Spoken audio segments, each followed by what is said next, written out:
अज्ञानतिमिरान्धस्य ज्ञानाञ्जनशलाकय चक्षुरुन्मिलितं येन तस्मै श्रीगुरवे नमः। हे कृष्णा करुणा सिन्धु दीनबन्धु जगत्पते गोपेश गोपिका कान्त राधाकान्ता नमोऽस्तु ते। तप्त काञ्चन गौराङ्गी राधे वृन्दावनेश्वरी वृषभानुसुते देवी प्रणमामि हरिप्रिये। वाञ्छकल्पतरुभ्यश्च कृपा सिन्धुभ्य एव च पतितानां पावनेभ्यो वैष्णवेभ्यो नमो नमः। जय श्री कृष्ण चैतन्य प्रभु नित्यानंद श्री अद्वैत गदाधर श्रीवासादि गौरभक्तवृंद। हरे कृष्णा कृष्ण कृष्णा हरे हरे हरे रामा राम राम हरे हरे। हरे कृष्णा कृष्णा कृष्णा हरे हरे हरे रामा राम राम हरे हरे। हरे कृष्णा कृष्ण कृष्णा हरे हरे हरे रामा राम राम हरे हरे।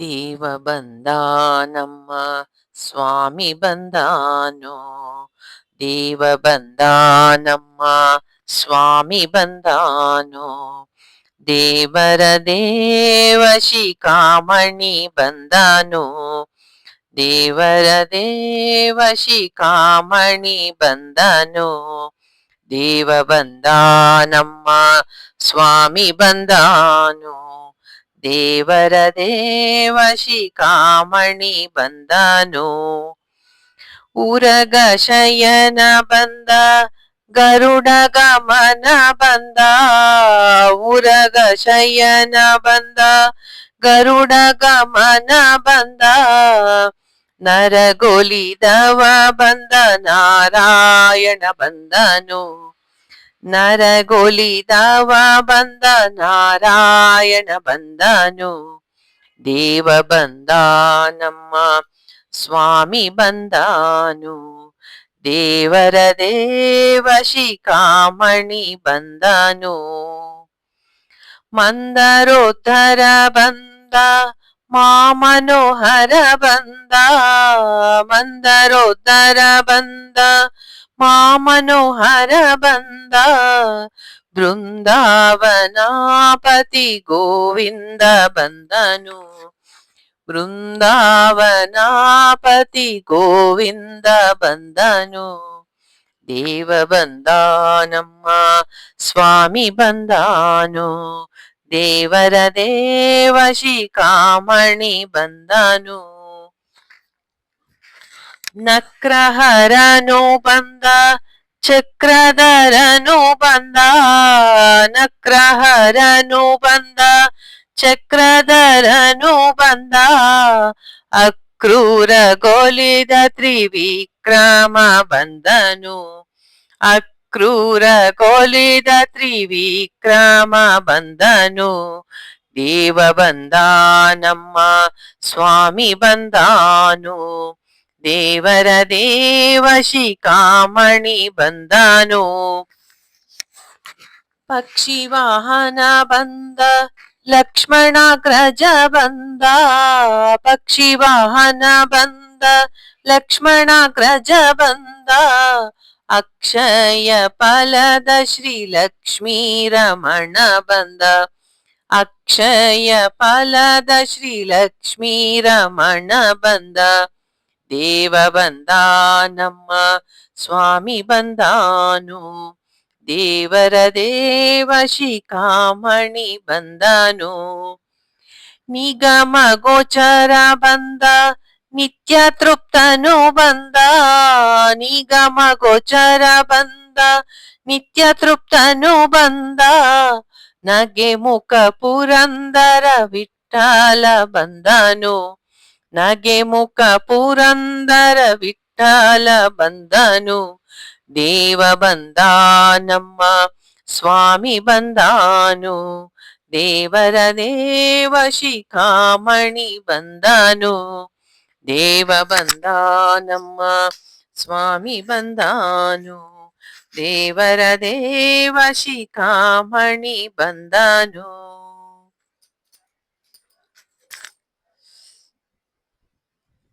ನಾನು ಇವತ್ತು ಇಲ್ಲಿ ಕ್ಲಾಸ್ನಲ್ಲಿ ಇರೋರಿಗೆಲ್ಲ ಒಂದು ಪ್ರಶ್ನೆಯನ್ನ ಕೇಳ್ತೀನಿ. ಇಷ್ಟು ದಿನದಿಂದ ಭಗವದ್ಗೀತೆಯನ್ನ ಕಲಿತಾ ಇದ್ದೀರಾ, ಓದ್ತಾ ಇದ್ದೀರಾ, ಅರ್ಥ ಮಾಡ್ಕೋತಾ ಇದ್ದೀರಾ? ಭಗವದ್ಗೀತೆಯ ಮುಖ್ಯವಾದಂತಹ ಒಂದು ಸಂದೇಶ ನಿಮಗೆ ಏನು ಅಂತ ಅನ್ಸತ್ತೆ? ನಿಮ್ಮ ಪದಗಳಲ್ಲಿ ನಿಮಗೆ ಎಷ್ಟು ಅರ್ಥ ಆಗಿದೆಯೋ ಅಷ್ಟು ಹೇಳಿ. ಭಗವದ್ಗೀತೆಯ ಮುಖ್ಯ ಸಂದೇಶ ಏನು, ನಿಮ್ಮ ಜೀವನಕ್ಕೆ ಅದು ಯಾವ ರೀತಿ ಸಹಾಯ ಆಗಿದೆ, ಎಷ್ಟೇ ಸಣ್ಣ ವಿಷಯ ಆದ್ರೂ ಪರವಾಗಿಲ್ಲ, ನನಗೆ ಹೇಳಿ. ರಾಜೇಶ್ವರಿ ರೇಣುಕಾ ಹೇಳ್ತೀರಾ? ಹೇಳಿ.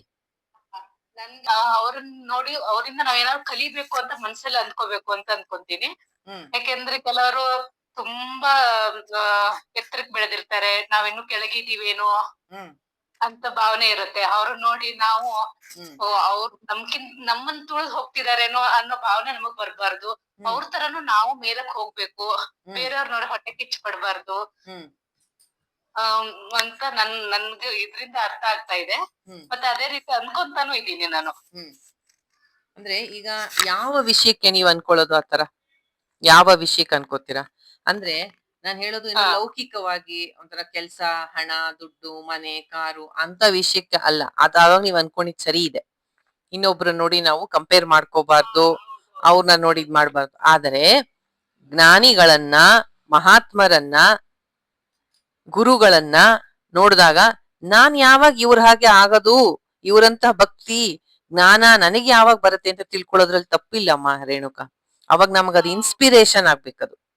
ನಿಜ ನಿಜ. ಗುರುಗಳು ಕೆಲವೊಂದೆಲ್ಲ ವಿಷಯಗಳು ಹೇಳ್ತಾ ಇರ್ಬೇಕಾದ್ರೆ, ಈಗ ನಿಮ್ಮನ್ನೇ ತಗೊಳ್ಳಿ, ನೀವ್ ಎಷ್ಟೊಂದ್ ವಿಷಯಗಳು ತಿಳ್ಕೊಂಡಿದೀರಾ, ಎಷ್ಟೊಂದ್ ವಿಷಯಗಳು ನಮ್ಗೆ ಹೇಳ್ತಾ ಇದ್ದೀರಾ. ಆದ್ರೂ ಒಂದ್ಸತಿ ಅನ್ಸುತ್ತೆ, ನೀವ್ ಹೇಳಿದ ಒಂದಿನಕ್ಕೆ ಆ ಕ್ಷಣಕ್ಕೆ ನೆನ್ಪಿರುತ್ತೆ, ಆ ತರ ಮಾಡ್ಬೇಕು ಅಂತ ಅನ್ಸುತ್ತೆ. ಆದ್ರೂ ಅದನ್ನ ಮನ್ಸು ಮತ್ತೆ ಆತರ ಬೇರೆಯವ್ರಿಗೆ ನಾವು ಈ ತರ ಹೇಳ್ಬೋದು, ಅವ್ರನ್ನ ಇದ್ ಮಾಡ್ಬೋದು ಅಂತ ಅನ್ಕೊಂಡ್ರೆ ಸಾಧ್ಯನೇ ಆಗಲ್ಲ. ಅವಾಗ ಅನ್ಸುತ್ತೆ ಮಾತಾಜಿ ಅವ್ರು ಎಷ್ಟು ಚೆನ್ನಾಗಿ ನಮ್ಗೆ ವಿವರಣೆ ಕೊಡ್ತಾರೆ, ಎಷ್ಟು ಚೆನ್ನಾಗಿ ಕಥೆಗಳು ಹೇಳ್ತಾರೆ, ಎಷ್ಟು ಚೆನ್ನಾಗಿ ಹೇಳ್ತಾರೆ, ಆದ್ರೆ ಅವ್ರ ತರ ನಮ್ಗೆ ಯಾಕೆ ಆಗ್ತಿಲ್ಲ ಅಂತ ಅನ್ಸುತ್ತೆ. ನನಗೆ ತುಂಬಾ ಸರ್ತಿ ಅನ್ಸಿದೆ. ಈ ವಿಷಯಕ್ಕೆ ಅನ್ಕೋಬಹುದು, ಜ್ಞಾನಕ್ಕೆ, ಭಕ್ತಿಗೆ ನಾವು ಅನ್ಕೋಬಹುದು. ಆದ್ರೆ ಲೌಕಿಕ ವಿಷಯಕ್ಕೆ ಈಶಾವಾಸ್ಯ ಉಪನಿಷತ್ ಹೇಳುತ್ತೆ, ಈಶಾವಾಸ್ಯಂ ಇದಂ ಸರ್ವಂ ಯತ್ಕಿಂಚ ಜಗತ್ಯ ಜಗತ್ ತೇನ ತೆಕ್ತೇನ ಭುಂಜೀತ ಮಾ ಕೃತಕಸ್ಯ ಸಿದ್ಧನಂ. ನಿನ್ನ ಪಾಲಿನ ಕೋಟವನ್ನು ಭಗವಂತ ನಿನಗೆ ಕೊಟ್ಟಿದ್ದಾನೆ. ಬೇರೆಯವರ ಎಲೆಯಲ್ಲಿ ಏನ್ ಊಟ ಇದೆ ಅಂತ ನೋಡ್ಬೇಡ, ನಿನ್ನ ಎಲೆಯಲ್ಲಿ ಏನ್ ಬಡಿಸಿದಾನೆ ಅದನ್ನು ಊಟ ಮಾಡು.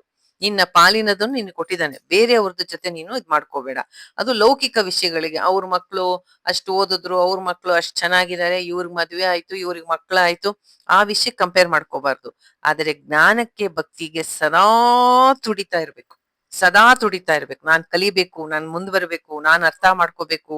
ಆ ತರ ಬೇರೆಯವ್ರನ್ನ ಬದಲಾಯಿಸೋದಕ್ಕಿಂತ ನನ್ನನ್ನ ಬದಲಾಯಿಸ್ಕೊಳಕ್ಕೆ ನಾವು ಸದಾ ಪ್ರಯತ್ನ ಪಡ್ಬೇಕು. Very good Renuka, very good. Rajeshwari ಹೇಳ್ತೀರಾ? ಪ್ರೇಮ ಹೇಳ್ತೀರಾ? ಪ್ರೇಮ ಲೇಟಾಗಿ ಜಾಯಿನ್ ಆಗಿದ್ದಾರೆ. ಪ್ರೇಮ ಏನ್ ಪ್ರಶ್ನೆ ಕೇಳ್ದೆ ನಾನು? ಒಂದ್ ನಿಮಿಷ ರಾಜೇಶ್ವರಿ. ಪ್ರೇಮ ಏನ್ ಕೇಳ್ದೆ ಅಂದ್ರೆ, ಭಗವದ್ಗೀತೆನ ಇಷ್ಟು ದಿನದಿಂದ ಓದ್ತಾ ಇದ್ದೀರಾ, ನಿಮಗೆ ಭಗವದ್ಗೀತೆಯ ಮುಖ್ಯ ಸಂದೇಶ ಏನು ಅನ್ಸತ್ತೆ ಅಂತ ಎಲ್ರೂನು ಕೇಳ್ತಾ ಇದ್ದೀನಿ. ಈಗ ರಾಜೇಶ್ವರಿ ಮಾತಾಡ್ತಾರೆ, ಆಮೇಲೆ ನೀವೆಲ್ರು ಒಬ್ಬೊಬ್ಬರೇ ಹೇಳಿ. ಹೇಳಿ ರಾಜೇಶ್ವರಿ. ಅದೇ ನಾವು ಯಾವ ಕೆಲಸ ಮಾಡಿದ್ರು ಅದ ಫಲವನ್ನು ಎದುರು ನೋಡಿ ಮಾಡಬಾರದು ಅಂತ. ದೇವರು ನಮಗೆ ಏನ್ ಕೊಡ್ತಾನ ಅದು ಪ್ರಸಾದ ರೂಪದಲ್ಲಿ ಸ್ವೀಕರಿಸಬೇಕು ಅಂತ. ಅದು ಮೇನ್ ಆಗಿ ಭಗವದ್ಗೀತೆದು aim. Very good, very good. ನೀವ್ ಅದನ್ನ ನಿಮ್ ಜೀವನಕ್ಕೆ ಅಳವಡಿಸ್ಕೊಳಕ್ ಆಗಿದ್ಯಾ ರಾಜೇಶ್ವರಿ? ಕರೆಕ್ಟ್ ಮಾತಾಜಿ, ಅದೇನ್ ಹೇಳ್ಬೇಕು ಅನ್ಕೊಂಡಿದ್ದೆ ನೆಕ್ಸ್ಟ್. ಹ್ಮ್ ಅದನ್ನ ಈ ಭಗವದ್ಗೀತೆ ನೀವು ಹೇಳ್ಕೊಟ್ಮೇಲೆ ಹ್ಮ್ ನಾ ಯಾವ ಕೆಲಸ ಮಾಡೋ ನಮ್ಗ್ ಫಸ್ಟ್ ನೀವ್ ಹೇಳಿದ್ದೆ ಜ್ಞಾಪಕ ಬರುತ್ತೆ. I should not expect anything ಅಂತ. Hmm I should do my duty and leave it to the god ಅಂತ. Very good, very good. ನಿಮ್ಗ ಸಹಾಯ ಆಗಿದ್ಯಾ ರಾಜೇಶ್ವರಿ ಕೃಷ್ಣನ್ ಮಾತಿಂದ? ಹಾ, ಆಗಿದೆ ಮಾತಾಜಿ, ಹ್ಮ್ ಆಗಿದೆ. ಹ್ಮ್ ಏನ್ ಪ್ರಸಾದ? ಅರ್ಲಿಯರ್ ಎಲ್ಲ ನಾವ್ ಏನ್ ಕೆಲಸ ಮಾಡಿದ್ರು ಹ್ಮ್ ವಿ ವಿಲ್ ಎಕ್ಸ್ಪೆಕ್ಟ್ ನಾವ್ ಮಾಡಿದೀವಿ ಅದ್ರದ್ದು ಫಲನ ಎದುರು ನೋಡ್ತಾ ಇದ್ದೆ ನಾನು ಆಕ್ಚುಲಿ. ಹ್ಮ್ ಹ್ಮ್ ಈಗ ಆ ಭಗವದ್ಗೀತೆದು ನಿಮ್ ಕ್ಲಾಸಸ್ ಅಟೆಂಡ್ ಮಾಡಿ ನಿಮ್ ಇದೆಲ್ಲ ಕೇಳಿದ್ಮೇಲೆ ನನಗ್ ಅನ್ಸತ್ತೆ what I was doing earlier is wrong ಅಂತ. ಹ್ಮ್ ನಿಮ್ಗೆ ಶಾಂತಿ ಸಿಗತ್ತಲ್ವಾ ಅದ್ರಿಂದ? ನಿಮ್ಮ ಮನಸ್ಸಿಗೆ ಶಾಂತಿ ಆಗತ್ತೆ. ಮನ್ಸಿಗೆ ಒಂಥರ ಏಕೆಂದ್ರೆ ನಮ್ಗೆ ಆಂಕ್ಷಿಯಸ್ನೆಸ್ ಇರಲ್ಲ. ವೆರಿ ಗುಡ್, ಬರುತ್ತಲ್ಲ ಅವಾಗ we will not be that much ಇದು Correct. ಎಕ್ಸ್ಪೆಕ್ಟ್ ಮಾಡ್ತಾ ಇರಲ್ಲ. Correct. What it come we will accept it ಅನ್ನೋ ತರ. ಹೌದು ಹೌದು ಹೌದು. Very nice Rajeshwari. ಇದು ತುಂಬಾ ಮುಖ್ಯ ಉದ್ದೇಶ. ಕರ್ಮಯೋಗದ ವಿಷಯವನ್ನ ರಾಜೇಶ್ವರಿ ಹೇಳಿದ್ರು. ಮುಂದೆ ಯಾರು ಮಾತಾಡ್ತೀರಾ? ನಿಮ್ಗೆ ಏನ್ ಗೊತ್ತಾಗಿದೆ? ವೀಣಾ, ಎಲ್ಲರೂ, ಪ್ರಭಾಮಣಿ, ಪ್ರೇಮ, ಸಾವಿತ್ರಿ, ಎಲ್ಲರೂ ನಿಮ್ಗೇನ್ ಅರ್ಥ ಆಗಿದೆ ಹೇಳಿ? ಹರೇ ಕೃಷ್ಣ ಮಾತಾಜಿ. ಹೇಳಮ್ಮ ಪ್ರೇಮ. ಅದೇ ನಾವು ಯಾವ್ದೇ ಕೆಲಸ ಮಾಡಿದ್ರು ಅದ್ರಲ್ಲಿ ಆಸಕ್ತಿ ಇರಬಾರ್ದು. ನಮ್ಮ ಕರ್ತವ್ಯವನ್ನ ಮಾತ್ರ ನಾವು ಮಾಡ್ಬೇಕು. ಮತ್ತೆ ಮೊದ್ಲಾದ್ರೆ ನಾವು ಯಾವ್ದನ ಹಬ್ಬ ಬಂತು ಅಂದ್ರೆ ಏನು ಇಷ್ಟು ಅಲಂಕಾರ ಮಾಡ್ಬೇಕು, ಅಷ್ಟು ಹೂವ ತರ್ಬೇಕು, ಅಷ್ಟು ಇದ್ ಮಾಡ್ಬೇಕು ಅಂತ ಇದ್ದಿತ್ತು ಮಾತಾಜಿ. ಇವಾಗ ಕೃಷ್ಣನೇ ಹೇಳಿದಾನಲ್ಲ, ಪತ್ರಂ ಪುಷ್ಪಂ ಫಲಂ ತೋಯಂ ಯೋಮೆ ಭಕ್ತ ಪ್ರಯತ್ನ ಅಂತ. ನಾವು ಒಂದು ಭಕ್ತಿಯಿಂದ ಒಂದು ಮನೆಯಲ್ಲಿ ಬಿಟ್ಟ ಹೂವನ್ನ ಭಕ್ತಿಯಿಂದ ಇಟ್ರು ಸಾಕು. ನಮಗ್ ಬೇಕಾಗಿರೋದು ಭಗವಂತನಲ್ಲಿ ಜ್ಞಾನ, ಅವನಲ್ಲಿ ನಂಬಿಕೆ ಬೇಕು, ಅವನಲ್ಲಿ ದೃಷ್ಟಿ ಬೇಕು, ಬೇರೆ ಎಲ್ಲ ಆಡಂಬರ ಆಚರಣೆ ಅಲ್ಲ ಅಂತ ನಾನು ಇವಾಗ ಸ್ವಲ್ಪ ತಿಳ್ಕೊಂಡಿದ್ದೀನಿ ಮಾತಾಜಿ. ತುಂಬಾ ವೆರಿ ಗುಡ್, ಮತ್ತೆ ಈಗ ಎಕ್ಸಲೆಂಟ್. ಹೇಳಿ. ಆಮೇಲೆ ಈಗ ಮಾತಾಜಿ ಇವಾಗ ನಮ್ಮ ಮನೆಯಲ್ಲಿ ನಾನ್ ಮಾಡ್ತಾ ಇದ್ದೀನಿ, ಎಲ್ರೂ ಮಾಡ್ಬೇಕು ಅಂತ ಅಪೇಕ್ಷೆ ಪಡೋದ್ ತಪ್ಪು. ನನ್ ಕರ್ತವ್ಯ ನಾನ್ ಮಾಡ್ಬೇಕು ಅಷ್ಟೇನೆ. ನಾನ್ ಮಾಡ್ತಾ ಇದ್ದೀನಿ ಅವ್ರು ಮಾಡ್ಬೇಕು ಅನ್ಬಿಟ್ಟು ಅವ್ರ ಮೇಲೆ ಪ್ರೆಷರ್ ಹಾಕೋದು, ಮತ್ತೆ ಮನೆಯಲ್ಲೆಲ್ಲ ಸುಮ್ನೆ ಎಲ್ರಿಗೂ ತೊಂದ್ರೆ ಆಗುತ್ತೆ. ನಂಗೂ ಮಾಡಕ್ ಆಗಲ್ಲ, ಮಾಡ್ಬೇಕು ಅನ್ಸುತ್ತೆ, ಆದ್ರೆ ಅವ್ರು ಮಾಡ್ತಾ ಇಲ್ವಲ್ಲ ಅನ್ನೋ ಸಿಟ್ಟಲ್ಲಿ ಎಲ್ರ ಮೇಲೆ ನಾವು ರೇಗಾಡ್ತೀವಿ ಮಾತಾಜಿ. ಅದೆಲ್ಲ ಬೇಡ, ಎಷ್ಟಾಗುತ್ತೋ ಅಷ್ಟ್ ಮಾಡೋದು. ಭಗವಂತ ನೀನು ಹೆಂಗಿಡ್ತೀಯ ಹಂಗಿಡಪ್ಪ ಅಂತ ಅವನ್ ಮೇಲೆ ಇದ್ ಮಾಡೋದು ಅಂತ. ತುಂಬಾ ಖುಷಿ. ನಿಮ್ದು ಮೊದಲನೇದಾಗಿ ಪ್ರೇಮ ನಾನು ಅಬ್ಸರ್ವ್ ಮಾಡಿರೋದು, ನೀವು ಕ್ಲಾಸಿಗೆ ಸೇರ್ಕೊಂಡ್ ಹೊಸ್ದಾಗ ನಿಮ್ಗೆ ಹೇಳ್ತಾ ಇದ್ದೀನಿ, ನಂಗೆ ಮಾತಾಡಕ್ ಹೆದರಿಕೆ ಆಗತ್ತೆ ಮಾತಾಜಿ, ನಾನು ಮಾತಾಡಲ್ಲ ಎಲ್ಲೂ ಜಾಸ್ತಿ ಅಂತ. ನಿಮ್ ನೇಚರು ಅದೇ ತರ, ತುಂಬಾ ಸಾಫ್ಟ್. ಆದ್ರೆ ಈಗ ಎಷ್ಟು ಎಲ್ಲಾ ಕ್ಲಾಸಲ್ಲೂ ಪ್ರಶ್ನೆಗೆ ಉತ್ತರ ಕೊಡೋದು, ಅಟೆಂಟಿವ್ ಆಗಿರೋದು, ಆಕ್ಟಿವ್ ಆಗಿ ಉತ್ತರ ಕೊಡ್ತೀರಾ ಗೊತ್ತಾ ನೀವೀಗ? ಅದು ನಿಮ್ಮಲ್ಲಿ ಆಗಿರೋ ಒಂದು ಇಂಪ್ರೂವ್ಮೆಂಟ್ ನನ್ ಕಣ್ಣಿಗೆ ಕಾಣೋ ಹಾಗೆ. ಆಮೇಲೆ ನಿಮ್ಮ ಆನ್ಸರ್ ಅಲ್ಲೆಲ್ಲ ನಂಗೆ ಅದು ತುಂಬಿರತ್ತೆ. ಏನಾದ್ರೂ ಆಗ್ಲಿ, ಕೃಷ್ಣ ನಡ್ಸ್ದಂಗ್ ನಡೀಲಿ ಜೀವನ, ನಾನು ಅದಕ್ಕಾಗಿ ಹೆಚ್ಚು ಇದ್ ಮಾಡಲ್ಲ, ನನ್ ಕೆಲ್ಸ ನಾ ಮಾಡ್ತೀನಿ, ಕೃಷ್ಣನ ಇಚ್ಛೆಗೆ ಎಲ್ಲ ಬಿಟ್ಟಿದೀನಿ ಅಂತ ಹೇಳುವಂತಹ ಒಂದು ಭಾವನೆ ನಿಮ್ಮ ಆನ್ಸರ್ ಅಲ್ಲೆಲ್ಲ ತುಂಬಾ ಸತಿ ನಾನು ಕೇಳಿಸ್ಕೊತೀನಿ. ಹೌದು ಮತ್ತಾಜಿ. ಇವಾಗ ಹಂಗೆ ಈಗ ನೋಡಿ ನನ್ ಮಗಳದೇ ಒಂದು ಎಕ್ಸಾಂಪಲ್ ತಗೊಳ್ಳಿ ಮತ್ತಾಜಿ. ನನ್ ಮಗಳು ಮದ್ವೆ ಆಗ್ಲಿ ಅಂತ 3 ವರ್ಷದಿಂದ ಹೇಳಿದ್ದು ದೇವಸ್ಥಾನ ಇಲ್ಲ, ಹೋಗಿದ್ದು ದೇವಸ್ಥಾನ ಇಲ್ಲ, ಮಾಡಿದ ಪೂಜೆ ಇಲ್ಲ. ಅದ್ರಿಂದ ಏನ್ ಗೊತ್ತಾಗ್ತಾ ಇದೆ ಅಂದ್ರೆ, ನಾವು ಭಗವಂತ ನಮ್ಗೆ ಹಣೆ ಬರ ಬರ್ದ್ ಕಳ್ಸ್ಬಿಟ್ಟಿರ್ತಾನೆ, ಅದು ನಿಮ್ಗಿಂತ ಟೈಮ್ಗೆ ಇಂಥದ್ದೇ ಆಗ್ಬೇಕು ಅಂತ. ಆದ್ರೂನು ಯಾವ್ದೋ ಜನ್ಮದಲ್ಲಿ ನಾವು ಕರ್ಮ ಮಾಡಿರ್ತೀವಿ ಅಂತ ಆ ಕರ್ಮದಿಂದ ನಮ್ಗೆ ಈ ಡಿಲೇ ಆಗ್ತಾ ಇರ್ಬೋದು. ಅದಕ್ಕೋಸ್ಕರ ಅವ್ನ ನಾಮಸ್ಮರಣೆ ಮಾಡಿದ್ರೆ ಆ ಕರ್ಮಗಳೆಲ್ಲ ಕಳಿಬೋದಲ್ವಾ. ಅದಕ್ಕೋಸ್ಕರ ನಾವು ಎಷ್ಟಾಗುತ್ತೋ ಅಷ್ಟ್ ಮಾಡ್ಬೇಕು. ತೀರಾ ಹಚ್ಕೊಂಡು ಎಲ್ರಿಗೂ ಬಾಧೆ ಕೊಟ್ಟು ಮಾಡೋದ್ ಬೇಡ ಅಂತ ಇವಾಗ ನನ್ಗೆ ಅನ್ಸುತ್ತೆ ಮಾತಾಜಿ. ತುಂಬಾ ಈ ವಿಷಯದಲ್ಲಿ ನಾನು ನಿಮ್ಮ ಜೊತೆ, ನಾನು ನೀವು ಈ ವಿಷಯದಲ್ಲಿ ಸಮಾನ ದುಃಖಿಗಳು. ಅದಕ್ಕೆ ನಿಮ್ಗೆ ಕೆಲವು ಕಥೆಗಳನ್ನ ಹೇಳ್ತೀನಿ ಇವತ್ತು. ಎಷ್ಟು ಏನು ಅಂದ್ರೆ, ಪ್ರತಿಯೊಬ್ಬ ನನಗೊಂದು ಪ್ರವಚನದಲ್ಲಿ ಹೇಳ್ತಾ ಇದ್ರು, ಈಗ ಯಾವ್ದಾದ್ರು ಒಂದು ಕೆಲಸ ನಿಮ್ಗೆ ಆಗ್ತಾ ಇಲ್ಲ ಅಂತ ಇಟ್ಕೊಳ್ಳಿ, ಎಲ್ರಿಗೂ ಹೇಳ್ತಾ ಇರೋದು, ಪ್ರೇಮ ಒಬ್ರಿಗೆಲ್ಲ, ನಿಮ್ಗೆ ಪ್ರೇಮಂಗೆ ಮದ್ವೆದು, ಬೇರೆಯವ್ರಿಗೆ ಇನ್ನೊಂದು.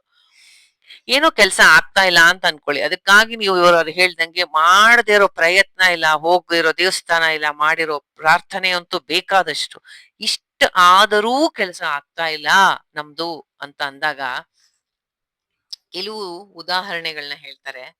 ಅದನ್ನ ಗ್ರೇಸ್ಫುಲ್ ಆಗಿ, ಅಂದ್ರೆ ಸಮಾಧಾನವಾಗಿ, ಭಗವಂತನ ಒಂದು ಲೀಲೆಯನ್ನ, ಅವನ ಒಂದು ಸಂಕಲ್ಪವನ್ನ ಅದಕ್ಕೆ ತಲೆಬಾಗು, ಅದಕ್ಕೆ ಶರಣಾಗತನಾಗು, ಅದನ್ನ ಒಪ್ಕೋ ಅಂತ ಹೇಳ್ತಾರೆ. ಅದು ನಮಗ್ ಬಹಳ ಕಷ್ಟ ಆಗತ್ತೆ ಅದನ್ನ ಒಪ್ಕೊಳ್ಳೋದು. ಬಟ್ ಅದಿಲ್ದೆ ವಿಧಿ ಇಲ್ಲ, ನಮಗ್ ಒಪ್ಕೊಳ್ಳೇಬೇಕು. ನಮ್ಮನ್ನು ಬಗ್ಸಕ್ಕೆ ಅವನಲ್ಲಿ ಹಾಗೆ ಮಾಡಿದಾನೆ, ನಮ್ಗೇನೋ ಹೆಚ್ಚಿನ ತಿಳುವಳಿಕೆ ಕೊಡಕ್ಕೆ ಅಲ್ಲಿ ಹಾಗೆ ಮಾಡಿದಾನೆ ಅಂತ ನಾವು ಸಮಾಧಾನ ಕಂಡ್ಕೊಳ್ಳೋದಲ್ದೆ ಬೇರೆ ದಾರಿ ಇಲ್ಲ. ಇಲ್ದೆ ಹೋದ್ರೆ ನಮ್ಮ ಆರೋಗ್ಯದ ಮೇಲೆಲ್ಲ ಇದಾಗಿ ಸುಮ್ಮನೆ ತೊಂದರೆ ಆಗತ್ತೆ, ಎಲ್ರಿಗೂ ತೊಂದರೆ ಆಗತ್ತೆ. ಮತ್ತೆ ಕೆಲವುದು ನಮ್ಮ ಜೀವನದಲ್ಲಿ ಆಗದೇ ಇರೋ ಘಟನೆಗಳನ್ನ ಅದು ಆಗ್ಲಿ ಆಗ್ಲಿ ಅಂತ ತುಂಬಾ ಪ್ರಾರ್ಥನೆ ಮಾಡಬಾರ್ದಂತೆ ಪ್ರೇಮ. ಏನಂತಂದ್ರೆ ಶಂಕರಾಚಾರ್ಯರ ಜೀವನ ಕಥೆಯನ್ನ ಹೇಳ್ಬೇಕಾದ್ರೆ ಒಬ್ರು ಸ್ವಾಮೀಜಿ ಹೇಳ್ತಾ ಇದ್ರು, ಅವ್ರ ತಂದೆ ತಾಯಿಗೆ ಮಕ್ಳಿರಲ್ಲ, ಅವ್ರು ಎಷ್ಟು ಪೂಜೆ ಪ್ರಾರ್ಥನೆ ಮಾಡ್ತಾರೆ ಅಂದ್ರೆ ಅಷ್ಟು ಮಾಡ್ತಾರೆ ದೇವ್ರಿಗೆ. ಆದ್ರೆ ದೇವ್ರು ಅವ್ರಿಗೆ ಅಲ್ಪಾಯುಷ್ಯ ಇರುವಂತ ಒಬ್ಬ ಮಗನನ್ನ ಅವ್ರ ಪ್ರಾರ್ಥನೆಗೆ ಇದು ಮಾಡಿ ಕೊಡ್ತಾನೆ. ಆದ್ರೆ ಅವ್ನ್ ಜಗದ್ ವಿಖ್ಯಾತ ಜಗದ್ ಗುರು ಆಗ್ತಾನೆ ಮಗ. ಆದ್ರೆ ತಂದೆ ತಾಯಿ ಜೊತೆ, ತಂದೆನೂ ಹೋಗ್ಬಿಡ್ತಾರೆ ಅವ್ರು 3 ವರ್ಷ ಇದ್ದಾಗ. ತಾಯಿ ಜೊತೆ ಮಗು 8 ವರ್ಷಕ್ಕೆ ಸನ್ಯಾಸ ತಗೊಂಡ್ ಹೊರ್ಟೋಗುತ್ತೆ. ಇರೋದಿಲ್ಲ ಅವರು. ನೀವ್ ತುಂಬಾ ಹಂಗ್ ಬಲವಂತ ಪ್ರಾರ್ಥನೆಯಿಂದ ಅದೊಂದು ಹೇಳಿದ್ರು, ಮತ್ತೆ ಬುದ್ಧ ಅನ್ಸುತ್ತೆ. ಇನ್ಯಾರೋ ಒಂದ್ 2-3 ಆತರ ಹೇಳಿದ್ರು. ತುಂಬಾ ಭಾಗವತದಲ್ಲಿ ಒಂದ್ 2-3 ಕತೆ ಬರುತ್ತೆ. ಮಕ್ಳು ಇಲ್ದೇ ಇರೋರು ತುಂಬಾ ಮಕ್ಕಳಿಗಾಗಿ ಪ್ರಾರ್ಥನೆ ಮಾಡೋದು ಎಲ್ಲ ಮಾಡ್ತಾರೆ. ಆದರೆ ಆ ಮಕ್ಕಳಿಂದ ಒಂದು ಆ ತೊಂದ್ರೆನೇ ಆಗತ್ತೆ. ಒಂದು ಭಾಗವತದ ಸ್ಟಾರ್ಟಿಂಗ್ ಅಲ್ಲಿ ಮಹಿಮೇಲ್ ಬರುತ್ತೆ. ಆ ದುಂದುಲಿ ಮತ್ತೆ ಅವನ ತಾಯಿ ದುಂದುಕಾರಿ ಅವನು, ಅವರ ಕತೆ ಬರುತ್ತೆ. ಅಲ್ಲ ಅದರಿಂದ ಒಳ್ಳೇದೇ ಆಯ್ತು, ಜಗತ್ತಿಗೆ ಭಾಗವತ ಬಂತು. ಆಮೇಲೆ ಇನ್ನೊಂದು ಕತೆ ಬರುತ್ತೆ. ಒಬ್ಬ ರಾಜ ಇರ್ತಾನೆ, ಅವನಿಗೆ ಮಕ್ಳಿರೋದಿಲ್ಲ. ಒಬ್ಬ ಸನ್ಯಾಸಿ ಹತ್ರ ತುಂಬಾ ಬೇಡಿ ಬೇಡಿ ಬೇಡಿ ಪ್ರಾರ್ಥನೆ ಮಾಡಿ ಒಂದು ಮಗುವನ್ನ ಪಡ್ಕೋತಾನೆ. ಆ ಮಗುಗ್ 5 ವರ್ಷ ಇದ್ದಾಗ ಯಾರೋ ವಿಷ ಹಾಕಿ ಸಾಯಿಸ್ಬಿಡ್ತಾರೆ. ಅವನಿಗೆ ನೋವು ತಡ್ಕೊಳಕ್ ಆಗಲ್ಲ ರಾಜನಿಗೆ.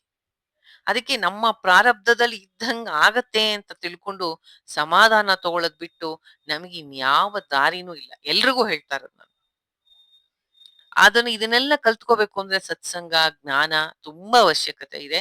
ಆದ್ರಿಂದ ಆ ದೇವಸ್ಥಾನಕ್ಕೆ ಹೋಗೋದು, ಉಡುಪಿಗೆ ಹೋಗೋದು, ಪಾರಾಯಣ ಮಾಡೋದು ಎಲ್ಲ ಒಂದು ಕಡೆ.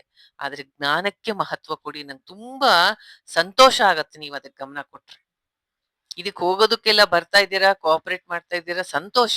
ಆದ್ರೆ ಅದಕ್ಕಿಂತ ಮುಖ್ಯವಾದದ್ದು ಕೃಷ್ಣ ನಿಮ್ಮ ಹೃದಯದಲ್ಲೇ ಇದ್ದಾನೆ. ಅವನ ಗೀತೆಯ ಮಾತನ್ನ ಅರ್ಥ ಮಾಡ್ಕೊಂಡು ನಿಮ್ಮ ಜೀವನಕ್ಕೆ ಅಳವಡಿಸ್ಕೊಳ್ಳಿ. ಅದಕ್ಕಿಂತ ದೊಡ್ಡ ಜ್ಞಾನ ಸಂದೇಶ ಅದು. ಅದಕ್ಕಿಂತ ದೊಡ್ಡದು ಕೃಷ್ಣನಿಗೆ ನೀವು ಕೊಡು. ಭಾಗವತದಲ್ಲಿ ಒಂದು ಲೈನ್ ಬರುತ್ತೆ, ದಕ್ಷಿಣಾ ಜ್ಞಾನ ಸಂದೇಶ ಅಂತ. ದಕ್ಷಿಣ ಜ್ಞಾನ ಸಂದೇಶ ಅಂದ್ರೆ ಗುರುವಿಗೆ ಕೊಡುವಂತಹ ದಕ್ಷಿಣೆ. ಯಾರು ಗುರು? ಜಗದ್ಗುರು ಶ್ರೀಕೃಷ್ಣ. ಅವನಿಗೆ ನೀವು ಗುರುವಾಯೂರಲ್ಲೇ ಹೋಗಿ ನೋಡ್ಬೇಕಾಗಿಲ್ಲ, ಉಡುಪಿಯಲ್ಲೇ ನೋಡ್ಬೇಕಾಗಿಲ್ಲ. ಅಹಮಾತ್ಮ ಗುಡಾಕೇಶ, ನಿಮ್ಮ ಹೃದಯದಲ್ಲೇ ಇದ್ದಾನೆ ಪರಮಾತ್ಮ. ನಿಮ್ಮ ಒಳಗೆ ನಿಂತು ನಿಮಗೆ ಅವನು ಮಾರ್ಗದರ್ಶನ ಮಾಡ್ತಾ ಇದ್ದಾನೆ. ಅವನು ಹೇಳಿದ ಗೀತೆಯ ಮಾತನ್ನ ಅರ್ಥ ಮಾಡಿಕೊಂಡು ಜ್ಞಾನಕ್ಕಾಗಿ ಪ್ರಯತ್ನ ಪಡಿ. ಆಗ ಸತ್ಸಂಗಕ್ಕೆ ಸಾರ್ಥಕತೆ ಬರುತ್ತೆ. ಮಿಕ್ಕಿದ್ದೆಲ್ಲಾನು ಮಾಡೋಣ, ಆದ್ರೆ ಕ್ಲಾಸು ಒಂಥರ ಪಿಕ್ನಿಕ್ ಕ್ಲಾಸ್ ಆಗ್ಬಾರ್ದು. ಜ್ಞಾನದ ಭಕ್ತಿಯ ಆಧಾರದ ಮೇಲೆ ಮಿಕ್ಕಿದ್ದೆಲ್ಲ ಯಜ್ಞ ಭಾವದಲ್ಲಿ ಕೆಲಸ ಮಾಡ್ಬೇಕು ಎಲ್ರೂ. ಯಜ್ಞ ಭಾವ ಅಂದ್ರೆ ಗೊತ್ತಾ? ಎಲ್ಲರೂ ಒಂದಾಗಿ ಒಂದು ಒಳ್ಳೆಯ ಕೆಲಸಕ್ಕಾಗಿ ನಾನು ನಂದು ಅನ್ನೋದನ್ನ ಪಕ್ಕಕ್ಕಿಟ್ಟು ಎಲ್ಲರ ಒಳಿತಿಗಾಗಿ ಮಾಡುವಂತಹ ಕೆಲಸನ್ನ ಯಜ್ಞ ಭಾವ ಅಂತಾರೆ. ಯಜ್ಞ ಅಂದ್ರೆ ವಿಷ್ಣು ಅಂತ. ನೀವು ಯಾವುದೇ ಒಂದು ಒಳ್ಳೆ ಕೆಲಸ, ನಾಳೆ ಎಲ್ಲರೂ ಉಡುಪಿಗೆ ಹೋಗ್ತಾ ಇದೀವಿ ಪಾರಾಯಣ ಮಾಡೋದಿಕ್ಕೆ, ಅಲ್ಲಿ ಸಹ ಈ ಯಜ್ಞ ಭಾವ ಪ್ರತಿಯೊಬ್ಬರಲ್ಲೂ ಇರ್ಬೇಕು. ಒಬ್ರಿಗೆ ದೇವಸ್ಥಾನಕ್ಕೆ ಹೋಗ್ಬೇಕು ಅಂತ ಇರ್ಬೋದು, ಒಬ್ರಿಗೆ ಬೀಚ್ಗೆ ಹೋಗ್ಬೇಕು ಅಂತ ಇರ್ಬೋದು. It's okay. ಟೈಮ್ ಹೆಂಗೆ ಕೊಡ್ತಾ ಕೃಷ್ಣ ಹೇಗೆ ದಾರಿ ತೋರಿಸ್ತಾನೋ ಹಾಗೆ ಹೋಗೋಣ. ನಾನು ಅನ್ಕೊಂಡಿದ್ದಾಗ್ಲಿಲ್ಲ, ಪರವಾಗಿಲ್ಲ. ಆ ರೀತಿಯಾಗಿ ಹೊಂದ್ಕೊಂಡು ಕೆಲಸ ಮಾಡಿ ಒಂದು ಸ್ಮೂತ್ ಆಗಿ ಜರ್ನಿ ಹೋಗಿ ಬರೋದಕ್ಕೂ ಅನುಕೂಲ ಆಗತ್ತೆ. ನನಗೆ ದೇವ್ರು ಏನ್ ಬುದ್ಧಿ ಕೊಡ್ತಾನೋ ಹಾಗೆ ಅವಾಗ ಅಲ್ಲಿ ಆ ರೀತಿ ಹೇಳ್ತೀನಿ. ದಯವಿಟ್ಟು ಎಲ್ರು ಫಾಲೋ ಮಾಡಿ. ಒಬ್ಬೊಬ್ಬರು ಒಂದೊಂದು ಹೇಳೋದು, ಒಬ್ಬೊಬ್ಬರು ಒಂದ್ ಇದ್ ಮಾಡಿ ಕನ್ಫ್ಯೂಸ್ ಮಾಡಿ ಟೈಮ್ ಹಾಳಾಗತ್ತೆ. ದಯವಿಟ್ಟು ಅದು ಒಂದು ಪಾರ್ಟ್. ಯಜ್ಞ ಭಾವದಲ್ಲಿ ಕೆಲಸ ಮಾಡಿ. ಇನ್ನೊಂದು ಕ್ಲಾಸ್ಗೆ, ಸತ್ಸಂಗಕ್ಕೆ ಹೆಚ್ಚು ಮಹತ್ವ ಕೊಡಿ.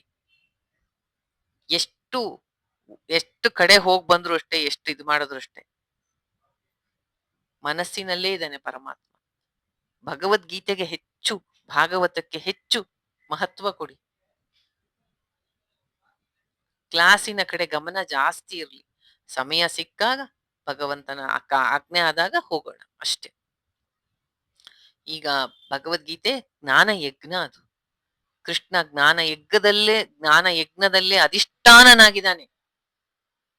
ನಿಮ್ಮ ಜೀವನಕ್ಕೆ ಅವನ ಮಾತನ್ನ ಅಳವಡಿಸ್ಕೊಳ್ಳೋ ಕಡೆ ಹೆಚ್ಚು ಮಹತ್ವ ಕೊಡಿ. ನಂಗಿಲ್ದೆ ತುಂಬಾ ಪೇನ್ ಆಗತ್ತೆ, ಒಂಥರ ಈ ಕ್ಲಾಸ್ನ ಪಿಕ್ನಿಕ್ ಕ್ಲಾಸ್ ಮಾಡ್ಕೊಂಡ್ರೆ. ನಾನು ಆ ಉದ್ದೇಶಕ್ಕೆ ಶುರು ಮಾಡಿಲ್ಲ ಈ ಕ್ಲಾಸ್ನ.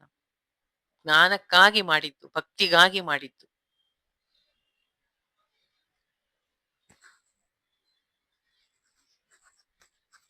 ತುಂಬಾ ಸಂತೋಷ ಆಯ್ತು ಪ್ರೇಮ ನಿಮ್ ಮಾತು ಕೇಳಿ. ನೆಕ್ಸ್ಟ್ ಯಾರು ಮಾತಾಡ್ತೀರಾ? ವೀಣಾ ಮಾತಾಡ್ತೀಯಮ್ಮ? ಏನ್ ಅರ್ಥ ಆಗಿದೆ ಹೇಳು. ಹರೇ ಕೃಷ್ಣ ಮಾತಾಜಿ. ಹೇಳಮ್ಮ. ಪ್ರೇಮ ಅವ್ರು ಹೇಳಿದ್ರಲ್ಲ ಮಾತಾಜಿ, ಎಲ್ಲ ಸೇಮ್ ನನ್ಗೂನು ಹಾಗೆ ಅರ್ಥ ಆಗಿದೆ ಮಾತಾಜಿ. ಮತ್ತೆ ಏನಾದ್ರೂ ಕಷ್ಟ ಬಂದಾಗ ಸ್ವಲ್ಪ ಭಯ, ಆ ಏನಾದ್ರೂ ಸುಖ ಬಂದಾಗ ಖುಷಿ, ಅದ್ ಎರಡೂನು ಸಮಾನ ತರ ಆಗಿದೆ ಮಾತಾಜಿ. ಕಷ್ಟ ಬಂದಾಗ ಒಂದೇ ತರ ಇರುತ್ತೆ, ಖುಷಿ ಇದ್ದಾಗ ಒಂದೇ ತರ ಇರುತ್ತೆ. ಆಮೇಲೆ ಭಯನೇ ಇಲ್ಲ ಮಾತಾಜಿ. ಏನ್ ಬಂದ್ರು ತಗೋಣ ಬಿಡು ಅನ್ನೋ ಧೈರ್ಯ ಕ್ಲಾಸ್ ಇಂದ ಅರ್ಥ ಆಗಿದೆ ಮಾತಾಜಿ. ಧೈರ್ಯವಾಗಿ ಎದುರಿಸೋಣ ಅಂತ. ಧೈರ್ಯವಾಗಿ ಎದುರಿಸೋಣ. ಏನ್ ಬಂದ್ರು ಅದು ನಮ್ ಕರ್ಮಾನುಸಾರ ಕೃಷ್ಣ ಹೇಳಿಲ್ವಾ ಅನ್ನೋ ಧೈರ್ಯ. ಯಾರು ಎಷ್ಟೇ ಜನ ಹೇಳಿದ್ರು ಅದು ನಮಗೆ ಧೈರ್ಯ ಸಿಗಲ್ಲ ಮಾತಾಜಿ. ಕ್ಲಾಸಿಂದ ನಮಗೆ ಧೈರ್ಯ ಸಿಕ್ಕಿದೆ ಮಾತಾಜಿ. ಕೃಷ್ಣ ನಿಮಗೆ ಗೀತೆಯಲ್ಲಿ ಇದನ್ನೇ ಹೇಳ್ತಾ ಇರೋದು. ಸುಖ ದುಃಖೆ ಸಮೇ ಕೃತ್ವ ಲಾಭ ಲಾಭೌ ಜಯ ಜಯೌ. ಸುಖ ದುಃಖ ಜಯ ಅಪಜಯ ಲಾಭ ನಷ್ಟ ಎಲ್ಲದರಲ್ಲೂ ಒಂದೇ ರೀತಿಯಾಗಿ ಇರು. ಎಷ್ಟು ದೊಡ್ಡ ಸಂತೋಷ ಸಿಕ್ಕಿದ್ರು ಮಾತಾಜಿ, ಆದ್ರೆ ಅದ್ರಲ್ಲಿ ಇಷ್ಟೇನಾ, ಇದು ನನ್ ಕರ್ಮಾನುಸಾರ ಸಿಕ್ಕಿದೆ ಅಷ್ಟೇ ಅನ್ನೋ ತರನೇ ಆಗುತ್ತೆ ಹೊರತಿಗೂ ಅದು ನನಗ್ ಖುಷಿ ಅನ್ನೋ ತರ ಅನ್ಸೋದೇ ಇಲ್ಲ ಮಾತಾಜಿ. ನಿಮ್ಮ ಪ್ರತಿಯೊಬ್ಬರಿಗೂ ಅಷ್ಟೇ. ನಾನು ಈಗ ಪ್ರೇಮ ಎಲ್ಲರೂ ಅದೇ ಹೇಳ್ತೀವಿ. ಎಷ್ಟು ದೇವಸ್ಥಾನಕ್ಕೆ ಹೋಗಿ ಏನೇ ಪ್ರಾರ್ಥನೆ ಮಾಡಬಾರ್ದು ಅಂತಲ್ಲ.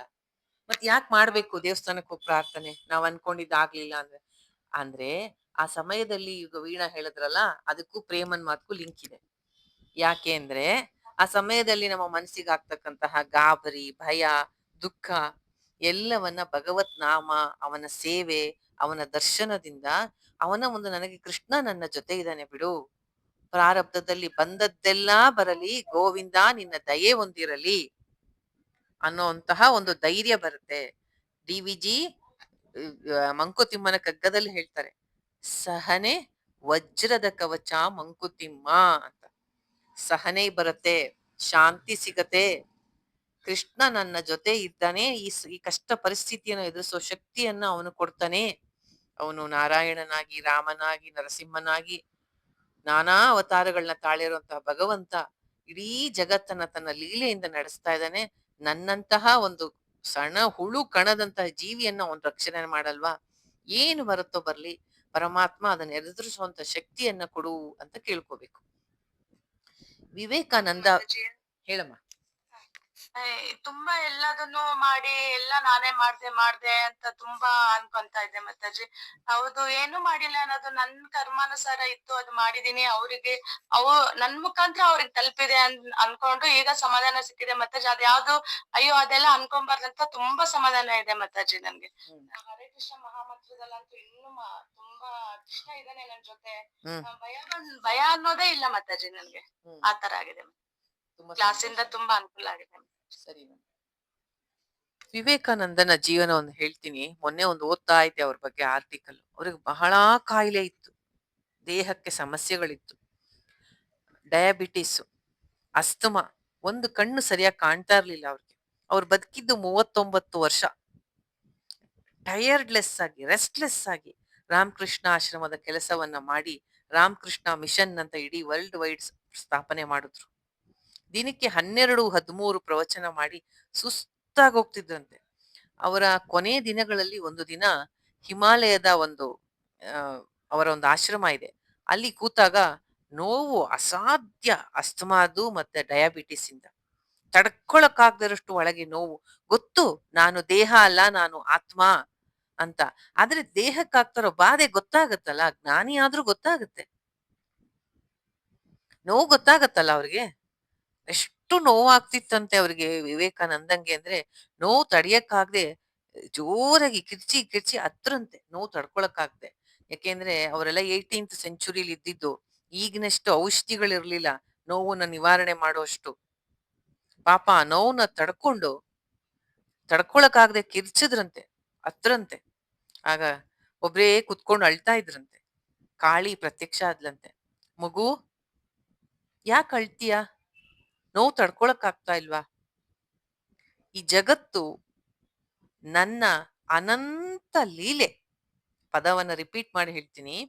ತಾಯಿ ಜಗನ್ಮಾತೆ ಹೇಳಿದ್ದು, ಮಗು, ಜಗತ್ತು ನನ್ನ ಅನಂತ ಲೀಲೆ. ಆ ಲೀಲೆಯಲ್ಲಿ ನಿನ್ನ ಈ ದೇಹ ಅನ್ನೋದು, ನೀನು ನಾನು ಒಂದೇ ಆತ್ಮ. ಈ ದೇಹ, ಮನಸ್ಸು, ಬುದ್ಧಿ, ನಿನ್ನ ದೇಹಕ್ಕಾಗ್ತಿರೋ ಬಾಧೆ ಒಂದು ತುಂಬಾ ಇನ್ಸಿಗ್ನಿಫಿಕೆಂಟ್. ನಮಗದು ದೊಡ್ಡದು. ಆದ್ರೆ ಜಗತ್ತಿನ ಅಖಿಲ ಎಷ್ಟು ಬ್ರಹ್ಮಾಂಡ ದೊಡ್ಡದು, ಅನಂತವಾಗಿದೆ. ಅದರಲ್ಲಿ ಈ ದೇಹ, ಅದರ ಬಾಧೆ ಬಹಳ ಬಹಳ ಬಹಳ ಬಹಳ ಇನ್ಸಿಗ್ನಿಫಿಕೆಂಟ್ ಅಂದ್ರೆ ಗೊತ್ತಾಗತ್ತೆ, ನಿಕೃಷ್ಟವಾದದ್ದು, ತುಂಬಾ ಕಮ್ಮಿ. ಅದಕ್ಕಾಗಿ ಚಿಂತೆ ಮಾಡ್ತಾರಾ ಯಾರಾದ್ರೂ ಅಂತ ಕೇಳಿದ್ಲಂತೆ ತಾಯಿ. ಅದಕ್ಕೆ ಇಷ್ಟು ದುಃಖ ಪಡದ, ಅದಕ್ಕೆ ಗಾಬರಿ ಆಗದ, ನೀನು ಸ್ಟ್ರೆಸ್ ಮಾಡ್ಕೊಳ್ಳೋದ ಅದಕ್ಕೆ ಅಂತ ವಿವೇಕಾನಂದನ್ನ ಕೇಳಿದ್ಲಂತೆ ತಾಯಿ. ಯಾವಾಗ ತಾಯಿ ಆ ಮಾತಂದ್ಲೋ, ನಾನು ಅನಂತ ಆಕಾಶದಷ್ಟು ವ್ಯಾಪ್ತನಾದವನು, ಸತ್ಯಂ ಜ್ಞಾನಂ ಅನಂತಂ ಬ್ರಹ್ಮ, ಸಾಕ್ಷಿಭೂತನಾಗಿ ನಿಂತು ನೋಡ್ಬೇಕು ದೇಹವನ್ನ. ದೇಹಕ್ಕೆ ತೊಂದರೆ ಆಗದ್ ನನಗೆ ಗೊತ್ತಾಗ್ತಾ ಇದೆ ಸರಿ, ಆದ್ರೆ ನಾನು ದೇಹ ಅಲ್ವಲ್ಲ. ಅದರಿಂದ ನೋವಾಗೋದು, ಮನಸ್ಸಿಗೆ ಕುಣಿತಾ ಇರೋದು, ಮನಸ್ಸಿನ ದುಃಖ ಎಲ್ಲ ಗೊತ್ತಾಗ್ತಾ ಇದೆ ನಂಗೆ ಅಂತ ಆ ನಿಮಿಷಕ್ಕೆ ಅವರು ಅದನ್ನ ಬಿಟ್ರಂತೆ. ಸೊ ಅಂತ ಮಹಾತ್ಮರಿಗೆ ದುಃಖ, ನೋವು ತಪ್ಪಿದ್ದಲ್ಲ. ಆಮೇಲೆ ಆ ನೋವಿನ ಅನುಭವ ತಪ್ಪಿದ್ದಲ್ಲ. ನಾವು ಯಾವ ಒಂದು ಹುಳದ ಸಮಾನ ಅವರ ಮುಂದೆ. ಸೊ ನಮಗೇನಾದ್ರು ದುಃಖ ಆಯ್ತು, ಗಾಬರಿ ಆಯ್ತು, ಬೇಜಾರಾಯ್ತು ಅಂದ್ರೆ ನಾವೇನು ಅದಕ್ಕೆ ನಾಚಿಕೆ ಪಟ್ಕೋಬೇಕಾಗಿಲ್ಲ. ಅಂದ್ರೆ ಅದರಿಂದ ಆಚೆ ಬರೋದಕ್ಕೆ ಈ ಭಕ್ತಿ ಮತ್ತೆ ಜ್ಞಾನವನ್ನ, ಗೀತೆಯನ್ನ ಉಪಯೋಗಿಸ್ಕೋಬೇಕು. ಆಯ್ತು, ಇನ್ಯಾರು ಮಾತಾಡ್ತೀರಾ? ರಮ್ಯಾ ಮಾತಾಡ್ತೀಯಮ್ಮ? ನಾನು ಏನ್ ಕೇಳ್ದೆ ಪ್ರಶ್ನೆ ಅಂದ್ರೆ, ಇಷ್ಟು ದಿನ ಭಗವದ್ಗೀತೆ ಓದಿದ್ದೀರಾ, ನಿಮ್ಮ ಪ್ರಕಾರ ಭಗವದ್ಗೀತೆಯ ಮುಖ್ಯ ಸಂದೇಶ ಏನು? ಅದು ನಿಮ್ಮ ಜೀವನಕ್ಕೆ ಹೇಗೆ ಸಹಾಯ ಆಗಿದೆ ಅಂತ. ಹರೇ ಕೃಷ್ಣ ಮಾತಾಜಿ. ಫಸ್ಟ್ ಡೇ ನಾನ್ ಕ್ಲಾಸಿಗೆ ಬಂದಾಗ ನಾನು ನಿಮ್ಗೆ ಒಂದ್ ಕ್ವಶನ್ ಕೇಳಿದ್ದೆ ಮಾತಾಜಿ. ಅಲ್ಲಿಂದ ನನ್ಗೆ ಜಾಯಿನ್ ಆಗುವಾಗ್ಲೂ ನನ್ಗೆ ಅದೇ ಒಂದು, ನನ್ಗೆ ತುಂಬಾ ಪ್ರಾಬ್ಲಮ್ಸ್ ಇತ್ತು ಮಾತಾಜಿ ಮನೇಲಿ. ತುಂಬಾನೇ ಇತ್ತು. ಅಂದ್ರೆ ಅತ್ತಿಗೆ ಹುಷಾರಿರ್ಲಿಲ್ಲ, ಹಸ್ಬೆಂಡ್ ಹುಷಾರಿರ್ಲಿಲ್ಲ, ತುಂಬಾ ಲೈಕ್ ಮೆಂಟಲಿ ಸ್ಟ್ರೆಸ್ ಆಗಿ ಹೋಗ್ಬಿಟ್ಟಿದ್ದೆ. ಸಾಕಪ್ಪ, ಸಾಕು ನನಗೆ ದೇವ್ರೆ, ಯಾಕೆ ನನ್ಗೆ ಇದೆಲ್ಲ ಕೊಡ್ತೀಯಾ? Why am I to suffer all this? ನಾನೇನ್ ಮಾಡಿದೀನಿ? ಏನ್ ನಿನ್ಗೇನ್ ಕಷ್ಟ ಕೊಟ್ಟಿದ್ದೀನಿ ಅಂತ ಯಾವಾಗ್ಲೂ ದೇವ್ರ ಮುಂದೆ ಕುತ್ಕೊಂಡು ಕೇಳಿದ ಪ್ರಶ್ನೆಗಳು ಎಷ್ಟೋ ಸಲ ಇದೆ. ನಾನ್ ನಿಮ್ ಫಸ್ಟ್ ಡೇ ಕ್ಲಾಸಿಗೆ ಜಾಯ್ನ್ ಆದಾಗ್ಲೂ ನಾನು ಅದೇ ಕೇಳಿದೆ, ವೈ ಮೀ? ಯಾಕೆ ಮಾತಾಜಿ, ಯಾಕೆ ನಮ್ಗೆ ಒಂದೇ ಕಷ್ಟ ಕೊಡ್ತಾರೆ ದೇವ್ರು? ಒಬ್ರೊಬ್ರಿಗೆ ಅಂದ್ರೆ ನಮ್ಗೆ ಕಾಣ್ತದ ಬೇರೆಯವ್ರ ಕಷ್ಟ, ಇವಾಗ ಅರ್ಥ ಆಗತ್ತೆ. ಬಟ್ ಅವಾಗ ಗೊತ್ತಾಗ್ತಿರ್ಲಿಲ್ಲ ಬೇರೆಯವ್ರಿಗೂ ಕಷ್ಟ ಇರುತ್ತೆ ಅಂತ. ನನ್ಗೊಬ್ರಿಗೆ ಯಾಕೆ ಇಷ್ಟ ಕಷ್ಟ ಕೊಡ್ತಾರೆ ಮಾತಾಜಿ ಅಂದಾಗ ನೀವ್ ಅಂದ್ರಿ, ನೀವ್ ಮಾಡಿದ ಕರ್ಮ ನಿನಗಿರುತ್ತೆ. ಅದನ್ನ ಕ್ಲಾಸಿಗೆ ಬಂದು ನನ್ಗೆ ಎಷ್ಟು ಚೆನ್ನಾಗಿ ಅರ್ಥ ಆಯ್ತು ಅಂದ್ರೆ ಮಾತಾಜಿ, ಇವಾಗ ನಾನು ಯಾರಾದ್ರೂ ನೀವ್ ಕಷ್ಟ ಆಗಿದೆ ಅಂದ್ರೆ, ಇಲ್ಲ ಇಲ್ಲ ಇದು ಕಷ್ಟ ಅಲ್ಲ, it is what I have done, I am getting it ಅಂತ ತುಂಬಾ ಒಂಥರ ಪೀಸ್ ಆಫ್ ಮೈಂಡ್ ಇರತ್ತೆ ಮಾತಾಜಿ. ಏನೇ ಬಂದ್ರು ಇವಾಗ ಕಷ್ಟ ಅಲ್ಲಮ್ಮ, ಇನ್ನೊಂದ್ ಪಾಸಿಟಿವ್ ಹೇಳ್ತೀನಿ ಕೇಳು. ನಿಂದ ಏನ್ ಕಷ್ಟದ್ದು ಕರ್ಮಗಳಿದೆ, ಪ್ರಾರಬ್ಧ, ಅದು ನೀನು ಅನುಭವಿಸಿ ಸವಿಸ್ಬಿಟ್ಟಿದ್ಯಾ ರಮ್ಯಾ, ಮುಗೀತು ಅದೆಲ್ಲ. ಅದೇ ಮಾತಾಜಿ, ಮುಗೀತು. ಅದೇ ನನಗೆ ಎಷ್ಟೋ ಸಲ ಅನ್ಕೋತೀನಿ ಮಾತಾಜಿ. ನಾನ್ ಕ್ಲಾಸಿಗೆ ಬಂದಿದ್ದು ಲಲಿತಾ ಕಾಮತ್ಗೆ, ಇವತ್ತಿಗೂ ನಾನು ಲಲಿತಾ ಕಾಮತ್ ಮತ್ತು ಶ್ರೀದೇವಿ ಮ್ಯಾಮ್ ಇಬ್ಬರಿಗೂ ನಾನು ಎಷ್ಟೋ ಸಲ ದೇವರಿಗೆ ಅವರಿಗೆ ಆ ಕ್ಲಾಸಿಗೆ ಜಾಯಿನ್ ಆಗ ಪ್ರೇರಣೆ ಕೊಟ್ಟವ್ರೆ ಅವ್ರಿಬ್ರು ಮಾತಾಜಿ. ಬಾ ಭಗವದ್ಗೀತೆ ಕ್ಲಾಸ್ ನಡೀತಾ ಇದೆ ಅಂತ ಲಲಿತಾ ಕಾಮತ್ ಕರ್ಕೊಂಡ್ ಜಾಯಿನ್ ಮಾಡ್ತಿದ್ರು. ಕ್ಲಾಸ್ ಅಲ್ಲಿ ಶ್ರೀದೇವಿ ಅವ್ರು ಯೋಗ ಕ್ಲಾಸ್ ಹೋಗ್ತಿದ್ದೆ, ನಡೀತಾ ಇದೆ ಬಾ ಅಂತಂದ್ರು. ಅಲ್ಲಿಂದ ಮಾತಾಜಿ ನಾನು ಇವತ್ತಿನವರೆಗೂ ನನ್ ಎಷ್ಟು ಪೀಸ್ ಆಫ್ ಮೈಂಡ್ ಇದೆ ಅಂದ್ರೆ, ಮನೇಲೂ ಅಷ್ಟೇ ಹಸ್ಬೆಂಡ್ಗೂ ಯಾವಾಗ್ಲೂ ಬೇಜಾರಾಗತ್ತೆ. ಅವ್ರಿಗೂ ಹೇಳ್ಕೊಟ್ಟು ನಿಮ್ ಕ್ಲಾಸ್ ಕೇಳಿ ಕೇಳಿ ಈ ಅವ್ರ ಅಂದ್ರೆ ಇವಾಗ ನನ್ ಕರ್ಮ ಬಿಡಿ ರಮ್ಯಾ, ಯಾಕೆ ತಲೆ ಕೆಡಿಸ್ಕೊತೀಯ? ಮಾಡೋಣ ಬಿಡು, ಏನ್ ಬರುತ್ತೋ ಅನ್ಭವಸನ ಬಿಡು, ಯಾಕೆ ತಲೆ ಕೆಡಿಸ್ಕೊತೀಯ? ಅವ್ನ್ ಏನ್ ಮಾಡ್ತಾನೋ ಮಾಡ್ಲಿ ಕೃಷ್ಣ, ಅವನೇ ಶಕ್ತಿ ಕೊಡ್ತಾನ ನಮ್ಗನ್ನ ಅನ್ಭವಸಕ್ಕೆ ಅನ್ನೋ ಮಟ್ಟಿಗೆ ಅವ್ರು ಬಂದ್ಬಿಟ್ರೆ ಮಾತಾಡಿ. ಅವನೇ ಶಕ್ತಿನೂ ಕೊಡ್ತಾನೆ, ನಿಮ್ಮನ್ನ ಎತ್ತಿ ಹಿಡಿದು ನಡೆಸ್ತಾನೆ. ಅವ್ನು ನಿಮ್ ಕಷ್ಟದಲ್ಲಿ ನಿಮ್ ಕೈಲಿ ಆಗದೆ ಇದ್ದಾಗ ಅವನೇ ನಿಂತು ನಿಮ್ ಕೈ ಹಿಡ್ಕೊಂಡು ನಡೆಸ್ತಾನೆ. ಅವ್ನು ನಿಮ್ ತಂದೆ ತಾಯಿ ಬಂಧು ಬಳಗ ಎಲ್ಲ ಅವನೇ. ಮಾತಾಡಿ ಎಲ್ಲ ಅವನೇ. ಯಾರು ಬೇಡ, ಬಾ ನೀನ್ ಇದೆಯಲ್ಲ ಸಾಕು ಬಿಡು ಕೃಷ್ಣ, ನೀನ್ ಕೊಟ್ಟಿದಿ ತಾನೇ, ನೀನೇ ಕೊಟ್ಟಿದ್ಯಲ್ವಾ, ನೀನೇ ಅದಕ್ ಶಕ್ತಿ ಕೊಟ್ಟೆ ಬಿಡ ಅನ್ಭವಸಕ್ಕೆ ಅನ್ನೋದ್ ಮಟ್ಟಿಗೆ ಇವಾಗ ಮೈಂಡ್ ಫುಲ್ ಆ ನಾನು ಬಹಳ ಜನಕ್ಕೂ ಅದೇ ಹೇಳ್ತೀನಿ. ಹ್ಮ್ ಕಷ್ಟ ಬರುತ್ತೆ, ಯಾರಿಗ್ ಬರಲ್ಲ, ಎಲ್ಲರಿಗೂ ಕಷ್ಟ ಇರುತ್ತೆ. ಬಟ್ ಅದನ್ನ ಅನ್ಭವಿಸಕ್ ಶಕ್ತಿ ಕೊಡ್ತಾರೆ ಅಲ್ಲ ಕೃಷ್ಣ, ಅದನ್ನ ನೋಡಿ. ಹ್ಮ್ ಹೌದು ಹೌದು think of the way you are ನೀವು ಟೇಕಿಂಗ್ ಇಟ್, ಕಷ್ಟ ನಾಟ್ ಪಡ್ತಾ ಇದ್ರೆ ವಾಟ್ ಯು ನಿಮ್ ಆರ್ ಜೊತೆಗೆ ಗೆಟಿಂಗ್. ಅವನು ಕಣ್ಣೀರ್ ಹಾಕ್ತಾ ಇರ್ತಾನೆ. ಅದೇ ಪಾಂಡವರು ಅದೇ ಕಷ್ಟ ಅದೇ ಪಡ್ತಾ ಇದ್ರೆ ಪಾಂಡವರು ಕಷ್ಟ ಪಡ್ತಿದ್ರೆ ಕಣ್ಣೀರ್ ಹಾಕ್ತಾ ಇದ್ದ. ಪಾಂಡವ ಮಮ ಪ್ರಾಣಃ ಅಂತಿದ್ದ, ನನ್ನ ಪ್ರಾಣ ಅವರು ಅಂತಿದ್ದ. ಪಾಂಡವ ಅಂದ್ರೆ ಎಲ್ಲರೂ, ನಾವೆಲ್ಲರೂ ಅಂತ. ಅಂತವ್ರನ್ನ ನಾವು ಹ್ಮ್ ನೀವು ನಿಜವಾಗ್ಲೂ ಮಾತಾಡಿ ಕ್ಲಾಸಿಗೆ ಬಂದು ಗಾಡ್ ಅಂದ್ರೆ ಏನು, ದೇವ್ರಂದ್ರೆ ಏನು, ನಾವ್ ಯಾರನ್ನ ಪೂಜಿಸ್ಬೇಕು, ಹ್ಮ್ ನಮ್ ಮನ್ಸಲ್ಲಿ ಇರೋದನ್ನ ಏನ್ ನಾವು ಯಾರಿಗ್ ಪೂಜೆ ಮಾಡ್ಬೇಕು, ಹೇಗ್ ನಾವು ಕ್ಲಾಸ್ ನ ಪಾಸಿಟಿವ್ ಆಗಿ ತಗೋಬೇಕು. Everything has a negative and positive thinking. ಒಂದು ಯಾವಾಗ ನಾವು ನೆಗೆಟಿವ್ ಸ್ಟಾರ್ಟ್ ಮಾಡ್ತೀವೋ ನಮ್ದೆಲ್ಲ ಲೈಫ್ ಅಲ್ಲಿ ಡಿಸಪಾಯಿಂಟ್ಮೆಂಟ್ ಕಾಣಿಸ್ತಾ ಹೋಗುತ್ತೆ. ಅದೇ ನಾವು ಎಲ್ಲ ಪಾಸಿಟಿವ್ ಯೋಚನೆ ಮಾಡಿದಾಗ ಕೃಷ್ಣನ್ದಿ ಅವ್ನ್ ಮಾಡಿದ್ ನಮ್ಗೆಲ್ಲ ಹೆಲ್ಪ್. ಏನೇ ಬರ್ಲಿ ಮತ್ತೆ ಇವಾಗ ನನ್ ಲೈಫ್ ಅಲ್ಲಿ ಯಾವುದೇ ಆಬ್ಸ್ಟಿಕಲ್ ಬರ್ಲಿ, ಆಯ್ತು ಬಿಡು ಕೃಷ್ಣ ಏನೋ ಅದಕ್ಕೆ ಬೇರೆ ಪ್ಲಾನ್ ಇಟ್ಟಿದ್ದಾನೆ ಅನ್ಕೊಂಡು ಹೋಗ್ತೀನಿ. ಬಟ್ ಒಂದ್ ಸ್ವಲ್ಪ ದಿನ ಆದ್ಮೇಲೆ ಅದ್ರದ್ದು ಪಾಸಿಟಿವ್ನೆಸ್ ಕಾಣಿಸ್ಬಿಡುತ್ತೆ ಮತ್ತೆ ಇವಾಗ. ಹ್ಮ್ ಅಯ್ಯೋ ಇದು ಅದಕ್ಕೆ ಹಿಂಗ್ ಕೃಷ್ಣ ಹಿಂಗ್ ಮಾಡ್ತಿದ್ನ ನನಗೆ, ಓ ಅದ್ ಹಂಗ ಆಗ್ತಿತ್ತು ಅದಕ್ಕೆ ಹಿಂಗ್ ಆಗೋಯ್ತಲ್ಲ, ಒಳ್ಳೇದಾಯ್ತು ಬಿಡು ಕೃಷ್ಣ ಒಳ್ಳೇದೇ ಮಾಡ್ದ.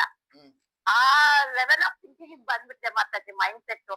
ಅದಕ್ಕೆ ನಾವು ಇನ್ನು ಇಷ್ಟು ಕಲ್ತ್ಕೊಂಡಿದ್ದೀರಾ, ತುಂಬಾ ಸಂತೋಷ. ಆದ್ರೆ ಭಗವದ್ಗೀತೆಗೆ, ಜ್ಞಾನಕ್ಕೆ, ಕೃಷ್ಣ ಭಕ್ತಿಗೆ ಹೆಚ್ಚು ಮನಸ್ಸನ್ನ ನೀವುಗಳು ಕೊಟ್ಟು, ನಿಮ್ಮಲ್ಲಿ ಸೇವಾ ಭಾವ ಇದೆ.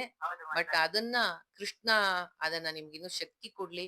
ಆದ್ರೆ ಹೆಚ್ಚು ಮನಸ್ಸನ್ನ, ಭಕ್ತಿಯನ್ನ, ಜ್ಞಾನವನ್ನ, ನಾಹಂ ಕರ್ತ ಹರಿಂ ಕರ್ತ, ನಾನಲ್ಲ ಮಾಡೋದು, ಪರಮಾತ್ಮ ಮಾಡೋದು. ಅದನ್ನ ಚೆನ್ನಾಗಿ ಎಲ್ರು ಮನ್ಸಲ್ಲಿ ಹೇಳ್ಕೊಳ್ಳಿ. ಎಲ್ರು ಇಲ್ಲಿರೋರ್ಗೆಲ್ಲ ಹೇಳ್ತಾ ಇದ್ದೀನಿ, ನಾಹಂ ಕರ್ತ ಹರಿಂ ಕರ್ತ, ನಾಹಂ ಕರ್ತ ಹರಿಂ ಕರ್ತ. ಅವನು ಮಾಡ್ಸೋದೆಲ್ಲ, ನಾನು ಅವನ ಕೈಯಲ್ಲಿರೋ ಗೊಂಬೆ ಅಂತ ಅನ್ಕೊಳ್ಳಿ. ರಮ್ಯಾ ಹೇಳಿದ್ರು. ನೆಕ್ಸ್ಟು ಯಾರು? ಪದ್ಮಾ ಹೇಳ್ತೀರಮ್ಮ? ಕುಸುಮ ಜಾಯ್ನ್ ಆಗಿದಾರಲ್ಲ. ಏನಂದ್ರೆ ನಾನು ಇವತ್ತು ಕ್ಲಾಸಲ್ಲೆಲ್ಲ ಜನ ಕಮ್ಮಿ ಇದ್ರು, ಏನೋ ಎಲ್ಲರೂ ದೀಪಾವಳಿ ಅಂತ ಇದ್ ಮಾಡ್ತಿರೋನೋ ಅನ್ಕೊಂಡ್ಬಿಟ್ಟು ಈಗ ಸ್ಟಾರ್ಟಿಂಗ್ ಏನ್ ಮಾಡಿದೆ, ಒಂದು ದೇವ್ರ ನಾಮ ಹಾಡಿ ಎಲ್ರಿಗೂ ಒಂದ್ ಪ್ರಶ್ನೆ ಕೇಳಿದೆ. ನಿಮ್ಮ ಪ್ರಕಾರ ಭಗವದ್ಗೀತೆಯ ಮುಖ್ಯ ಸಂದೇಶ ಏನು? ನಿಮಗೆ ಆ ಸಂದೇಶದಿಂದ ನಿಮ್ಮ ಜೀವನದಲ್ಲಿ ಭಗವದ್ಗೀತೆ ಓದಿ ಸಹಾಯ ಆಗಿದ್ಯಾ ಅಂತ ಪ್ರಶ್ನೆ ಕೇಳಿದೆ. ಈಗ ಸಾವಿತ್ರಿ ಅವ್ರು ಮಾತಾಡಕ್ ಟ್ರೈ ಮಾಡ್ತಾ ಇದ್ರು. ಹೇಳಿ ಸಾವಿತ್ರಿ ಅವ್ರೆ. ಅಲ್ಲಿ ಹೋಗ್ಬೇಕು ಅನ್ಕೊಂಡಿರ್ಲಿಲ್ಲ. ಆ ಬುಕ್ ಸೇರ್ಸ್ಬೇಕು ಅನ್ಕೊಂಡಿದ್ದೆ, ಗೀತಾ ಬರ್ದಿರೋದು. ಬರ್ದೆ ನಾನು 2 ತಿಂಗಳಿಗೆ ಮುಗಿಸ್ಬಿಟ್ಟೆ. ಆಮೇಲೆ ಹೆಂಗ್ ಕಳ್ಸೋದು ಕೆಲಸ ಮಾಡ್ತೇನೆ. ನಮ್ ಕಡೆಯವ್ರು ಹೋಗ್ತಾರ ಅಂತಾರು ಹೋಗೇ ಇಲ್ಲ. ಅದ್ ಕೆಲ್ಸ ಇಲ್ವೇನಂತ ನನ್ ಮನ್ಸಲ್ಲಿ ಇತ್ತು ನಾನು. ಆಮೇಲೆ ಅಲ್ಲಿ ಅವತ್ತು ಅಲ್ಲಿ ಹೇಳಿದ್ರಲ್ಲ ಯಾರೋ ಬರಂಗಿದ್ರೆ ಈ ತರ ನಾನ್ ಕಷ್ಟಪಟ್ಟು ಬರ್ದಿದೀನಿ, ನೀನ್ ಆಜ್ಞೆ ದೇವ್ರೆ ಕೊಟ್ಟಿದ್ಯಾ ಅಂತ ಅನ್ಕೊಂಡು ಮನ್ಸಲ್ಲಿ ಮಾಡಿದೆ. ಆಮೇಲೆ ಇವಾಗ ಹೇಳಿದ್ಮೇಲೆ ನನ್ಗೆ ಅರ್ಥ ಆಯ್ತು, ದೇವ್ರು ನನ್ ಕರ್ಸ್ಕೊಳ್ತಾ ಇದ್ದಾರೆ ಅಂತ ಅನಿಸ್ತು ನನ್ನ.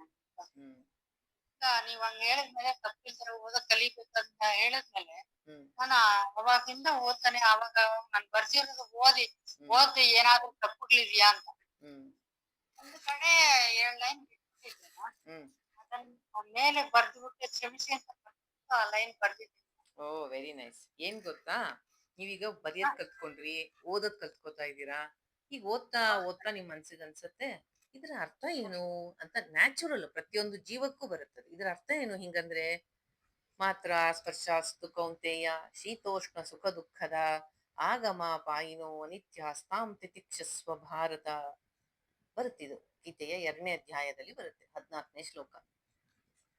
ನೀವು ಏನ್ ಹಂಗಂದ್ರೆ ಅರ್ಥ? ಮಾತ್ರ ಸ್ಪರ್ಶಾಸ್ತು, ಮಾತ್ರ ಅಂದ್ರೆ ಏನು? ಮಾತ್ರೇನಾ ಅಂತ ನಿಮ್ ತಲೆಯಲ್ಲಿ ಬರುತ್ತೆ ಫಸ್ಟ್. ಯಾಕೆ ಹಂಗ್ ಬರ್ದಿದ್ದಾನೆ ಕೃಷ್ಣ ಅಂತ ಅರ್ಥ. ನೆಕ್ಸ್ಟ್ ಈ ಅರ್ಥ ಮಾಡ್ಕೊಂಡ್ಮೇಲೆ ಮನಸ್ಸೇ ಬದಲಾವಣೆ ಆಗಕ್ಕೆ ಶುರುವಾಗುತ್ತೆ. ಇದೇ ಸತ್ಸಂಗದಲ್ಲಿ ಎಲ್ರಿಗೂ ಆಗ್ಬೇಕಾಗಿರೋದಮ್ಮ. ಆಗಿ ನಿಮ್ಮ ಜೀವನಕ್ಕೆ ಭಗವದ್ಗೀತೆ ಅಲ್ಲ ದೊಡ್ಡ ವೇದ ಪಂಡಿತ ನಾನು ಅಂತ ಅಲ್ಲಿ ಹೋಗಿ ಗೀತಾ ಪಾರಾಯಣ ಮಾಡಿದ್ದು ಶ್ರೀ ಭಗವಾನ್ ಉವಾಚ ಅಂತ ಅನ್ಕೊಂಡು. ಆದ್ರೆ ನಿಮ್ಮ ಲೈಫಿಗೆ ಅದು ಯಾವ ಸಹಾಯ ಆಗ್ಲಿಲ್ಲ ಅಂದ್ರೆ ಕೃಷ್ಣನಿಗೆ ಅದು ಕರ್ಕಶವಾಗಿ ಕೇಳುತ್ತೆ. ದಯವಿಟ್ಟು ತಿಳ್ಕೊಳ್ಳಿ. ವಿನಯದಿಂದ, ಭಕ್ತಿಯಿಂದ, ಪ್ರೀತಿಯಿಂದ ಹೇಳಿ. ಎಲ್ರಿಗೂ ಹೇಳ್ತಾ ಇರೋದ್ ನಾನು. ಆಗಾಗ ಓದ್ತಾ ಇರ್ತೀನಿ ಒಂದೊಂದ್ ಶ್ಲೋಕ, ಕಲಿಬೇಕಲ್ಲ ಅಂತ. ಖಂಡಿತ ಓದಿ. ಈಗ ಪ್ರಾಕ್ಟೀಸ್ ಮಾಡ್ಕೊಳ್ಳಿ ಎಲ್ರು. ದಿನಕ್ಕೆ 1-2 ಅಧ್ಯಾಯ ಚೆನ್ನಾಗಿ ಓದಿ ಪ್ರಾಕ್ಟೀಸ್ ಮಾಡ್ಕೊಳ್ಳಿ. ನನ್ನ ಪ್ರಕಾರ ಕೊನೆಗೆ ಒಂದು ಸ್ವಲ್ಪ ಟೈಮ್ ಸಿಗತ್ತೆ. ಹಾಗೆಲ್ಲ ಅವ್ರು ವಿಷ್ಣು ಸಹಸ್ರನಾಮ ಹೇಳಿ ಅಂತಾರೆ. ನೋಡೋಣ ನಾನು ಅಷ್ಟೊತ್ತಿಗೆ ಏನಾದ್ರು ಚೇಂಜ್ ಮಾಡಿ ಭಜಗೋವಿಂದಮ್ಮ ಏನಾದ್ರು ಹೇಳೋಣ ಅಂತ ಅನ್ಕೋತೀನಿ. ಒಂದು ಶ್ಲೋಕ ಆದ್ಮೇಲೆ ಇನ್ನೊಂದು ಶ್ಲೋಕದ ತರ ಹೇಳೋ ಬದ್ಲು, ಪಠಣೆ ಮಾಡೋ ಬದ್ಲು ಏನೋ ಥಿಂಕ್ ಮಾಡಿ ಹೇಳ್ತೀನಿ ಬಿಡಿ ನೆಕ್ಸ್ಟ್ ವೀಕ್ ಅಷ್ಟೊತ್ತಿಗೆ. ಹ್ಮ್. ಆಯ್ತಾಯ್ತು, ಹೇಳ್ತೀನಿ. ಗೀತೆ ಓದಿದ್ಮೇಲೆ ಸ್ವಲ್ಪ ಟೈಮ್ ಸಿಗತ್ತೆ, ಕೊನೆಗೆ ಒಂದ್ 10 ನಿಮಿಷ 15 ನಿಮಿಷ ಸಿಗತ್ತೆ. ಮತ್ ದಡ ದಡ ದಡ ದಡ ದಡ ವಿಷ್ಣು ಸಹಸ್ರನಾಮ ಹೇಳ್ಕೊಂಡು ಹೋಗ್ತಾರೆ ಕೆಲವರು. ಹೇಳ್ಬೋದು, ಏನ್ ತಪ್ಪಿಲ್ಲ. ಆದ್ರೆ ಅದ್ರ ಬದಲು ಏನಾದ್ರು ಬೇರೆ ಒಂದು ಚೆನ್ನಾಗಿರೋದೊಂದು ಭಜನೆ ತರದ್ ಮಾಡ್ಬಿಟ್ಟು ಇದ್ ಮಾಡಿದ್ರೆ ಒಂಥರ ಸಂತೋಷ ಆಗತ್ತೇನೋ ಅಂತ ನಾನ್ ಅನ್ಕೋತೀನಿ. ಆದ್ರೆ ಕಷ್ಟದ್ ಮಾಡಿದ್ರೆ ಎಲ್ರಿಗೂ ಕಷ್ಟ ಆಗತ್ತೆ. ಈಗ ಗೀತಾ ಪಾರಾಯಣದ ವಿಷಯ ಬೇಡ, ಕ್ಲಾಸ್ ಅಲ್ಲಿ ಭಗವದ್ಗೀತೆ ವಿಷಯ ಹೇಳ್ತಾ ಇರೋದ್ ನಾನು. ಆಮ್, ಆ, ಯಾರು ಹೇಳ್ತೀರಾ ಈಗ? ಪದ್ಮ, ಹೇಳಮ್ಮ. ಹೇಳಮ್ಮ. ಹರೇ ಕೃಷ್ಣ ಮಾತಾಜಿ. ಆ ಭಗವದ್ಗೀತೆ ಓದಕ್ ಮುಂಚೆ ನಂಗೆ ಮೊದ್ಲು ತುಂಬಾ ಇಂಟ್ರೆಸ್ಟ್ ಇತ್ತು ಮಾತಾಜಿ. ಬಟ್ ಮನೇಲೆಲ್ಲ ಓದಕ್ ತಗೊಂಡ್ರೆ ಬುಕ್ ನ ಈ ಈ ವಯಸ್ಸಿನಲ್ಲಿ ಏನಕ್ಕೆ ಓದ್ಬೇಕು, ಅದು ವಯಸ್ಸಾದ್ಮೇಲೆ ಓದ್ಬೇಕು ಹಾಗೆ ಹೀಗೆ ಅಂತೆಲ್ಲ ಇದ್ ಮತ್ತೆ ಸುಮ್ನೆ ಹಾಗೆ ಇಟ್ಬಿಟ್ಟಿರ್ತಿದ್ದೆ. ಆಮೇಲೆ ಕ್ಲಾಸ್ ಸೇರ್ಕೊಂಡಿದ್ದು. ಆಮೇಲೆ ಕಲ್ತ್ಕೊಂಡ್ಮೇಲೆ ಅಂತ ಅವಾಗ ಅನಸ್ತು. ಬೇರೆ ನಮ್ಮ ರಿಲೇಟಿವ್ಸ್ ಕೆಲವರು ಒಬ್ರಿದ್ರು, ಅವ್ರು ಹೇಳ್ತಾ ಇದ್ರು ಓದಮ್ಮ ನಿಂಗ್ ಒಳ್ಳೇದದು ತುಂಬಾ ಹಾಗೆ ಹೀಗೆ ಅಂತ ಹೇಳ್ತಾ ಇದ್ರು. ಅವ್ರು ತುಂಬಾ ಅದ್ರ ಬಗ್ಗೆ ಚೆನ್ನಾಗಿ ತಿಳ್ಕೊಂಡಿದ್ರು ಅವರು. ಸೊ ಅವ್ರು ಹೇಳ್ತಾ ಇದ್ರು ಓದಿ ನಿಮ್ ಜೀವನಕ್ಕೆ ತುಂಬಾ ಚೆನ್ನಾಗಿ ಇದಾಗತ್ತೆ ಅಂತ ಹೇಳ್ತಾ ಇದ್ರು. ಸರಿ ಅಂತ ಮತ್ತೆ ಕ್ಲಾಸ್ ಸ್ಟಾರ್ಟ್ ಮಾಡ್ಕೊಂಡು ನಿಮ್ಮ ಹತ್ರ ಈ ಕ್ಲಾಸ್ ಮತ್ತೆ ಇನ್ನೊಂದು ಗೀತಾ ಪರಿವಾರದಲ್ಲಿ ಶ್ಲೋಕ ಕಲ್ತ್ಕೊಂಡೆ ನಾನು ಅದ್ರದ್ದು. ಹೀಗೆ ಇದಾಯ್ತು. ಸೊ ಇದರಿಂದ ಏನಾಯ್ತು ಅಂತಂದ್ರೆ ನನಗೆ ಒಂಥರ ಮೊದ್ಲು ತುಂಬಾ ಟೆನ್ಷನ್, ಅಂದ್ರೆ ಏನಾದ್ರು ಕೆಲಸ ಮಾಡ್ಬೇಕಂದ್ರೆ ಬೇಗ ಬೇಗ ಬೇಗ ಮಾಡ್ಬೇಕು ಅಂತ ಆ ಟೆನ್ಷನ್, ಮತ್ತೆ ಏನೇ ಮನಸ್ಸು ಆತರ ಕೋಪ ಮತ್ತೆ ಇದೆಲ್ಲ ಸ್ವಲ್ಪ ಜಾಸ್ತಿ ಇತ್ತು. ಇವಾಗ ಏನಾಗಿದೆ ಪೂರ್ತಿ ಅಪೋಸಿಟ್ ಆದಂಗೆ, ಅಂದ್ರೆ ಒಂದ್ 80% 80% ಚೇಂಜ್ ಆಗಿದ್ದೀನಿ ಪೂರ್ತಿ. ಆರಾಮಾಗಿ ಅಂದ್ರೆ ನನ್ನ ಮನಸ್ಸನ್ನ ನಾನು ಕಾಮಾಗಿ ಇಟ್ಕೊಳಕ್ಕೆ ಟ್ರೈ ಮಾಡ್ತಾ ಇದ್ದೀನಿ, ಆರಾಮಾಗಿದೆ. ಆಮೇಲೆ ಇನ್ನೊಂದು ಅದೇ ಇವಾಗ ಪ್ರೇಮ ಇವರೆಲ್ಲ ಹೇಳ್ತಾ ಇದ್ರ ಮಗಳದ್ ಮದ್ವೆ ಅಂತ. ಇವಾಗ ಅದ್ರ ಬಗ್ಗೆ ಯೋಚನೆ ಮಾಡಲ್ಲ, ಅವಳೇ ಹೇಳ್ತಾ ಇರ್ತಾಳೆ ನಿನ್ಗೆ ಯಾಕೆ ನಾನ್ ಮಾಡ್ಕೋಬೇಕು ಅಂದಾಗ ನಾನ್ ಮಾಡ್ಕೊಂತೀನಿ, ನೀನ್ ಅದ್ರ ಬಗ್ಗೆನೇ ಯೋಚನೆ ಮಾಡ್ಬೇಡ ಅಂತ. ಯಾರಾದ್ರೂ ಕೇಳಿದ್ರು ಅಷ್ಟೇ, ನಾನ್ ಹಾಕಿಲ್ಲ, ಅವ್ಳಿಗೆ ಇಷ್ಟ ಇಲ್ಲ, ಅವ್ಳು ಮಾಡ್ಕೊಂತ ಇಲ್ಲ. ಸೊ ಅವ್ಳು ಮಾಡ್ಕೊಂತಿರೋದು ಮಾಡ್ತೀವಿ ನಾವ್ ಅಷ್ಟೇ, ಅದಕ್ಕೆ ಯಾಕೆ ಸುಮ್ನೆ ಯೋಚನೆ ಮಾಡೋದು ಅನ್ನೋ ತರ. ಅಂದ್ರೆ ಅದ್ರ ಬಗ್ಗೆ ಯೋಚನೆನೂ ಮಾಡಲ್ಲ ತಲೆನಲ್ಲಿ, ಆತರ ನಿರ್ಭಯವಾಗಿ ಒಂಥರ ಇದಾಗಿದ್ದೀನಿ, ಆತರ ಇದ್ದೀನಿ. ಹೌದಮ್ಮ. ಮತ್ತೆ ಇನ್ನೊಂದು ಉಪನಿಷತ್ತಿನ ತುಂಬಾ ಮುಖ್ಯ ಸಂದೇಶ. ಮಧ್ಯ ಇಂಟರಪ್ಟ್ ಮಾಡ್ತೀನಿ, ಬೇಜಾರ್ ಮಾಡ್ಕೋಬೇಡಿ. ನೀವೆಲ್ಲ ಮಾತಾಡ್ತಾ ಇದ್ದಾಗ ಶಾಸ್ತ್ರಕ್ಕೆ ರಿಲೇಟೆಡ್ ಏನಾದ್ರು ಹೊರಟಿದ್ರೆ ಅದನ್ನ ಹೇಳ್ತೀನಿ. ಈಗ ನೀವ್ ಹೇಳಿದ್ರಲ್ಲ ನಿರ್ಭಯವಾಗಿ ಅಂತ, ವಿವೇಕಾನಂದ ಅದನ್ನ ಸದಾ ಹೇಳ್ತಿದ್ರು. ಅಭಯಂ ಅಭಯಂ. ಪ್ರತಿಯೊಂದು ಉಪನಿಷತ್ತಿನ ವಾಕ್ಯದ ಮುಖ್ಯ ಒಂಥರ ಘಂಟಾಘೋಷವಾಗಿ ಘೋಷಣೆ ಮಾಡ್ತಕ್ಕಂತಹದು ಅಭಯಂ. ಕೃಷ್ಣನು ಅಷ್ಟೇ, ದೈವಾಸುರ ಸಂಪತ್ ವಿಭಾಗ ಯೋಗ 16ನೇ ಅಧ್ಯಾಯದಲ್ಲಿ ದೈವಿ ಸಂಪತ್ತನ್ನ ವಿವರಣೆ ಮಾಡ್ಬೇಕಾದ್ರೆ ಮೊದಲನೇದಾಗಿ ಹೇಳೋದು ಅಭಯಂ ಸತ್ವ ಸಂಶುದ್ಧೇರ್ ಅಂತ ಹೇಳ್ತಾನೆ. ಅಂದ್ರೆ ಅಭಯ, ನಿರ್ಭಯತೆಯನ್ನ ತಂದ್ಕೊಡುತ್ತೆ ಭಗವದ್ಗೀತೆ ನಿಮ್ಮ ಜೀವನಕ್ಕೆ. ತುಂಬಾ ಸಂತೋಷ ನಿಮ್ ಕೇಳಿ. ಅವತ್ತು ಹೇಳಿದ್ರಿ ನನ್ನ ಹತ್ರ, ನಿಮ್ದು ಪರ್ಸನಲ್ ಕೆಲವು ಹೇಳಿದ್ರಿ ಅವತ್ತು, ಕೆಲಸ ಎಲ್ಲ ಮಾಡೋದು ಯಾರಿಂದೂ ಎಕ್ಸ್ಪೆಕ್ಟ್ ಮಾಡಲ್ಲ, ನಾನೇ ಮಾಡ್ಕೊಂಡು ಹೋಗ್ತೀನಿ ಅಂತ. ಒಂಥರ ದಂಧೆ ಆಗಿದ್ದೀನಿ ಅದಕ್ಕೋಸ್ಕರ. ನಾವ್ ಬೇರೆಯವ್ರನ್ನ ಎಕ್ಸ್ಪೆಕ್ಟ್ ಮಾಡಿದ್ರೆ ಅದು ಒಂಥರ ಅವ್ರು ಮಾಡ್ಲಿಲ್ಲ ನಾನು ಒಬ್ಳೆ ಮಾಡ್ಬೇಕಲ್ವಾ ಅಂತ ಅನ್ಸುತ್ತಲ್ವಾ. ಸೊ ಅದಿಲ್ವೇ ಇಲ್ಲ. ಈಗ ನಾನು ಅಷ್ಟು ನಂಗೆ ಎಷ್ಟಾಗತ್ತೆ ಅಷ್ಟು ಮಾಡೋದು, ಇಲ್ಲ ಅಂದ್ರೆ ಸುಮ್ಮನೆ ಇರೋದು ಅಷ್ಟೇ. ಅದನ್ನ ಯಜ್ಞ ಭಾವ ಅಂತಾರಮ್ಮ, ಯಜ್ಞ ಭಾವ. ಅದು ನಿಮ್ಮ, ನಾನ್ ಹೇಳ್ತೀನಿ ಕೇಳಿ, ಯಜ್ಞ ಭಾವ ಅನ್ನೋದು ಎಲ್ಲೋ ಹೊರಗಡೆ 4 ಜನ ಸೇರಿದಾಗ ಅಂತಲ್ಲ, ನಿಮ್ಮ ದೇಹದ ಪಾರ್ಟ್ಸೇ ಯಜ್ಞ ಭಾವದಲ್ಲಿ ಕೆಲಸ ಮಾಡುತ್ತೆ. ಫಸ್ಟ್ ನಿಮ್ಮನ್ನೇ ನೋಡ್ಕೊಳ್ಳಿ. ನಿಮಗ್ ಹಸುವಾಯ್ತು, ಕೈ ಅನ್ನದ ತುತ್ತನ್ನ ಎತ್ತತ್ತೆ, ಬಾಯಿ ತೆಗಿಯತ್ತೆ, ಹೊಟ್ಟೆ ಜೀರ್ಣ ಮಾಡುತ್ತೆ, ಬೇರೆ ಅಂಗಾಂಗಗಳಿಗೆ ಎನರ್ಜಿಯನ್ನು ಕೊಡುತ್ತೆ. ಹೊಟ್ಟೆ ಹೇಳಲ್ಲ ನಾನ್ ಡೈಜೆಸ್ಟ್ ಮಾಡಿ ನಿಮಗೆಲ್ಲ ಯಾಕೆ ಕೊಡ್ಲಿ ಅಂತ. ಕೈ ನಾನ್ ಯಾಕೆ ತುತ್ತೆತ್ಬಿಟ್ಟು ಕಣ್ಣಿಗೆ ಕಿವಿಗೆ ತಲೆಗೆಲ್ಲ ಎನರ್ಜಿ ಕೊಡ್ಲಿ ಅಂತ. ತಲೆ ಹೇಳಲ್ಲ ನಾನ್ ಯೋಚನೆ ಮಾಡಿ ನಿಮ್ಮನ್ನೆಲ್ಲ ಯಾಕೆ ನಾ ಕರ್ಕೊಂಡು ಹೋಗ್ಲಿ ಅಂತ. ಇಲ್ಲ, ನಮ್ಮ ದೇಹದ ಒಂದೊಂದು ಅಂಗಾಂಗವೂ ಯಜ್ಞ ಭಾವದಲ್ಲಿ ಕೆಲಸ ಮಾಡುತ್ತೆ. ಅದೇ ತರ ನಾವು ನಮ್ಮ ಫ್ಯಾಮಿಲಿಲೂ ನೆಕ್ಸ್ಟ್ ವರ್ಕ್ ಮಾಡ್ಬೇಕು. ಇದು ನನ್ನ ಕರ್ತವ್ಯ, ನಾನು ಮಾಡ್ಬೇಕು. ಅಲ್ಲ ಮಾತಾಜಿ, ನೀವು ನಮ್ಮೊಬ್ರಿಗೆ ಹೇಳ್ತೀರಾ, ಮನೇಲಿ ಬಂದ್ ಬೇರೆಯವ್ರು ನೋಡಿ ನಾನೊಬ್ಬ ಕರ್ಮಯೋಗಿ ಆಗ್ಬಿಟ್ರೆ ಸಾಕ ಅನ್ಬೇಡಿ. ಭಗವದ್ಗೀತೆ ನಿಮಗ್ ಹೇಳ್ತಾ ಇರೋದು, ಬೇರೆಯವ್ರ ವಿಷಯ ನೀವು ಯೋಚನೆ ಮಾಡ್ಬೇಡಿ. ನಿಮ್ಮ ನಾಗರೆ ಮತ್ತೆ ನಂದು ಒಂಟಿ ಯುದ್ಧನಾ, ಇಟ್ ಇಸ್ ಅಲೋನ್ ಬ್ಯಾಟಲ್ ಅಲ್ಲ. ಹೌದು, ಅಲೋನ್ ಬ್ಯಾಟಲ್ ಅಲ್ಲ, ಪರಮಾತ್ಮ ಇದ್ದಾನೆ ನಿಮ್ ಜೊತೆಗೆ, ಕೃಷ್ಣ ಇದ್ದಾನೆ ನಿಮ್ ಜೊತೆಗೆ. ಕರ್ಮ ಯೋಗಿ ಆಗಿ ಫಸ್ಟ್ ಯಜ್ಞ ಭಾವದಲ್ಲಿ ಕೆಲಸ ಮಾಡಿ. ನನ್ನದು ಅನ್ನೋದನ್ನ ಸ್ವಲ್ಪ ಪಕ್ಕಕ್ಕಿಡಿ, ನನ್ನ ಒಪಿನಿಯನ್ ಅನ್ನೋ ಇಂಡಿವಿಜುವಾಲಿಟಿನ ಪಕ್ಕಕ್ಕಿಡಿ. ಫಸ್ಟ್ ಎಲ್ರು ಒಳಿತಿಗಾಗಿ ಕೆಲಸ ಮಾಡಿ. ಸ್ವಲ್ಪ ನಿಮಗ್ ಅದರಿಂದ ತೊಂದರೆ ಆಯ್ತಾ, ಲಾಸ್ ಆಯ್ತಾ, ಪರವಾಗಿಲ್ಲ, ಕೃಷ್ಣ ನೋಡ್ತಾ ಇದ್ದಾನೆಲ್ಲ. ನಿಮ್ಮ ಟೈಮು, ನಿಮ್ಮ ಎನರ್ಜಿ ನಿಮ್ಗೆ ಯಾರು ರೆಕಗ್ನೈಸ್ ಮಾಡ್ಲಿಲ್ವಾ, ನಿಮ್ಮನ್ನ ಹೊಗಳಿಲ್ವಾ, ಪರವಾಗಿಲ್ಲ. ಗೀತೆ ಕಲ್ತು ಇಷ್ಟು ಮಾಡ್ಲಿಲ್ಲ ಅಂದ್ರೆ ತುಂಬಾ ತುಂಬಾ ಹೀನಾಯ ತಿಳ್ಕೊಳ್ಳಿ. ನಿಜವಾಗ್ಲು ನಾನ್ ಸ್ವಲ್ಪ ಕೆಲವು ಸತಿ ಸ್ಟ್ರಾಂಗ್ ಆಗಿ ಹೇಳ್ಬೇಕಾಗತ್ತೆ. ಯಜ್ಞ ಭಾವದಲ್ಲಿ ಕೆಲಸ ಮಾಡೋದ್ ಕಲ್ತ್ಕೊಳ್ಳಿ. ನಾನು ನನ್ನದು ಅನ್ನೋದನ್ನ ಸ್ವಲ್ಪ ಬಿಡಿ ಪಕ್ಕಕ್ಕೆ. ಎಲ್ರಿಗೂ ಹೇಳ್ತಾ ಇರೋದು ನಾನು. ನಮ್ಮ ಒಪಿನಿಯನ್ ಏನ್ ಅಂತ ದೊಡ್ಡ ಅಲ್ಟಿಮೇಟ್ ಉಪನಿಷತ್ತಿನ ವಾಕ್ಯ ಅಲ್ಲ, ಮಹಾವಾಕ್ಯ ಅಲ್ಲ ನನ್ನ ಮಾತು. ಪ್ರತಿಯೊಬ್ರು, ನಾನೇನ್ ದೊಡ್ಡ ಇದಲ್ಲ, ಪ್ರತಿಯೊಬ್ಬರಿಗೂ ಹೇಳ್ತಾ ಇರೋದು. ನನ್ನದೊಂದು ಜಸ್ಟ್ ಒಪಿನಿಯನ್ ಅಷ್ಟೇ, ಒಂದು ಥಾಟ್ ಅದು. ನನಗೆ ಹಿಂಗ ಅನಿಸ್ತು, ನಿನಗೆ ಹಂಗ ಅನಿಸ್ತು ಅಷ್ಟೇ. It's okay. ಯಾವ್ದಾದ್ರು ಒಂದು ಫಾಲೋ ಮಾಡೋಣ. ನಿರಂತರ ತಪ್ಪುಗಳಿಂದನೇ ನಾವು ಜೀವನ ಕಲಿಯೋದು. ಯಜ್ಞ ಭಾವದಲ್ಲಿ ಕೆಲಸ ಮಾಡಿ ಎಲ್ರು. ಒಂದು ಮನೆ ಇರ್ಬೋದು, ಒಂದು ನಿಮ್ಮ ದೇಹ ನೋಡ್ಕೊಳ್ಳಿ, ನಿಮ್ಮ ಮನೆ ನೋಡ್ಕೊಳ್ಳಿ, ಒಂದು ಸಮಾಜ, ಒಂದು ಆರ್ಗನೈಸೇಷನ್, ನಮ್ಮ ಸತ್ಸಂಗ, ದೇಶ, ಪ್ರಪಂಚ ನಡೀತಾ ಇರೋದೇ. ಯಾವಾಗ ನೀವು ಹಂಗೆ ಕೆಲಸ ಮಾಡ್ತಿರೋ, 2ನೇ 3ನೇ ಅಧ್ಯಾಯ ಭಗವದ್ಗೀತೆದು ಕರ್ಮಯೋಗ, ಅದ್ರಲ್ಲಿ ಕೃಷ್ಣ ಹೇಳ್ತಾನೆ ದೇವತೆಗಳು ನಿಮ್ಮಿಂದ ಸಂತುಷ್ಟರಾಗ್ತಾರೆ ಅಂತ. ನೀವೇನೇನ್ ಕೇಳ್ತಿರೋ ಕಾಮಧೇನುವಿನ ಹಾಗೆ ನಿಮಗೆ ಎಲ್ಲವನ್ನ ಕೊಡ್ತಾರೆ ಅಂತ. ಓದ್ತೀನಿ ನೋಡಿ ಆ ಶ್ಲೋಕನ. ದೇವಾನ್ ಭಾವಯತಾನೇನ ತೇ ದೇವ ಭಾವಯಂತು ವಹ ಪರಸ್ಪರಂ ಭಾವಯಂತ ಶ್ರೇಯ ಪರಂ ಅವಾಪ್ಸ್ಯತ. ಒಬ್ಬರಿಗೊಬ್ಬರು ಶ್ರೇಯಸ್ಸಾಗೋ ಹಂಗೆ ಕೆಲಸವನ್ನ ಮಾಡಿ ಪರಸ್ಪರ ಹೊಂದಿಕೊಂಡು, ಆಗ ದೇವಾನ್ ಭಾವಯತ ಅನೇನ ಪ್ರಸವಿಷ್ಯದ್ವಂ ಏಷೋ ಉಸ್ತಿಷ್ಟ್ವ ಕಾಮ ದುಃಖ. ಕಾಮಧೇನುವಿನ ಹಾಗೆ ನಿಮಗೆ ನೀವು ಅನ್ಕೊಂಡಿದ್ದೆಲ್ಲ ಸಿಗತ್ತೆ.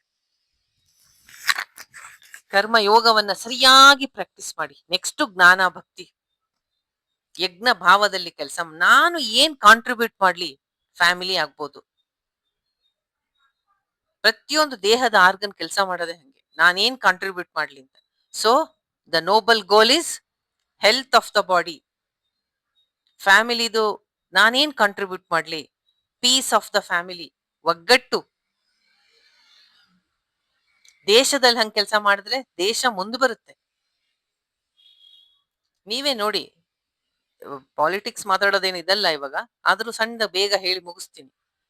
ಬಿಜೆಪಿ ಕಾಂಗ್ರೆಸ್ 2 ಪಾರ್ಟಿ ಇದೆ. ಕಾಂಗ್ರೆಸ್ ಅಲ್ಲಿ ಎಷ್ಟೋ ಎಫಿಷಿಯಂಟ್ ಲೀಡರ್ಸ್ ಇದ್ರು ಯಾರ್ಗೆ ಪಟ್ಟ ಕಟ್ತಾರೋ ಅವರು ನಿಮ್ಗೆ ಗೊತ್ತಿದೆ. ಗಾಂಧಿ ಫ್ಯಾಮಿಲಿಯಿಂದ ಮಾತ್ರ ಬಂದಿರ್ಬೇಕು. ಅವ್ರು ಎಫಿಷಿಯಂಟ್ ಆರೋ ಇರ್ಲಿ, ಇಲ್ದೇನೋ ಇರ್ಲಿ. ಎಫಿಷಿಯಂಟ್ ಆಗಿರೋರು ಹಿಂದ್ ಹೋದ್ರು. ಲಾಸ್ ಯಾರ್ಗೆ? ದೇಶಕ್ಕೆ, ಪಾರ್ಟಿಗೆ. ಅದೇ ಬಿಜೆಪಿ ನೋಡಿ, ಸುಷ್ಮಾ ಸ್ವರಾಜ್ ಇದ್ರು, ಲಾಲ್ ಕೃಷ್ಣ ಅಡ್ವಾಣಿ ಇದ್ರು, ಮುರಳಿ ಮನೋಹರ್ ಜೋಶಿ ಇದ್ರು. ಅವರೆಲ್ಲ ಹಿಂದೆ ಎಷ್ಟು ಫೈಟ್ ಮಾಡಿದ್ರು ಅಯೋಧ್ಯ ರಾಮ ಮಂದಿರಕ್ಕೆ, ಅದಕ್ಕೆಲ್ಲ. ಆದ್ರೆ ಈ ಮನುಷ್ಯ ಗುಜರಾತ್ ಅಲ್ಲಿ ಚೆನ್ನಾಗಿ ಕೆಲಸ ಮಾಡ್ತಾನೆ, ಚೆನ್ನಾಗಿ ಜನಪ್ರಿಯನಾಗಿದ್ದಾನೆ ಅಂತ ಅವರೆಲ್ಲ ಹಿಂದೆ ಸೇರ್ಕೊಂಡು ಯಜ್ಞ ಭಾವದಲ್ಲಿ ತಮ್ಮನ್ನ ತಾವು ತ್ಯಾಗ ಮಾಡಿ ಪಕ್ಷಕ್ಕಾಗಿ, ದೇಶಕ್ಕಾಗಿ, ದೇಶಕ್ಕೆ ಒಳ್ಳೆಯ ಪ್ರಧಾನ ಮಂತ್ರಿಯನ್ನ ಕೊಟ್ರು. ಏನಾಯ್ತು? ಬಿಜೆಪಿ ಗೆಲ್ತು, ಕಾಂಗ್ರೆಸ್ ಸೋಲ್ತು. ನಮ್ಮ ಪ್ರತಿಯೊಂದು, ನಮ್ಮ ಮನೆ, ನಮ್ಮ ದೇಶ, ನಮ್ಮ ದೇಹ, ನಾವು ಕೆಲಸ ಮಾಡ್ತಕ್ಕಂತಹ ಆಫೀಸು, ನಮ್ಮ ಸತ್ಸಂಗ, ಪ್ರತಿಯೊಂದು ಗೆಲ್ಲದು ಒಗ್ಗಟ್ಟಿನಲ್ಲಿ ಬಲವಿದೆ. ಒಂದಾಗಿ ಕೆಲಸ ಮಾಡಿ. ನಾವು ಗೀತಾ ಪಾರಾಯಣಕ್ಕೆ ಹೋಗ್ತಾ ಇದೀವಿ ಅಂತ ಹೇಳ್ತಿಲ್ಲ ನಾನು.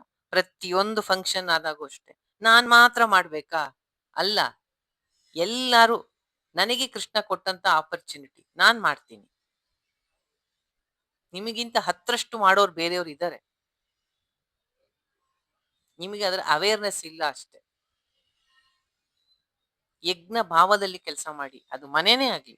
ನಾನ್ ಮಾತ್ರ ಕೆಲಸ ಮಾಡ್ಬೇಕು, ನಮ್ಮ ಗಂಡ ಮಾಡಲ್ಲ, ಅತ್ತೆ ಮಾಡಲ್ಲ, ಮಾವ ಮಾಡಲ್ಲ, ಸೊಸೆ ಮಾಡಲ್ಲ, ಬೇಡ. ನಿಮಗೇನ್ ದೇವ್ರು ಕೊಟ್ಟಿದ್ದಾನೋ ಶಕ್ತಿ ಅಷ್ಟು ಮಾಡಿ.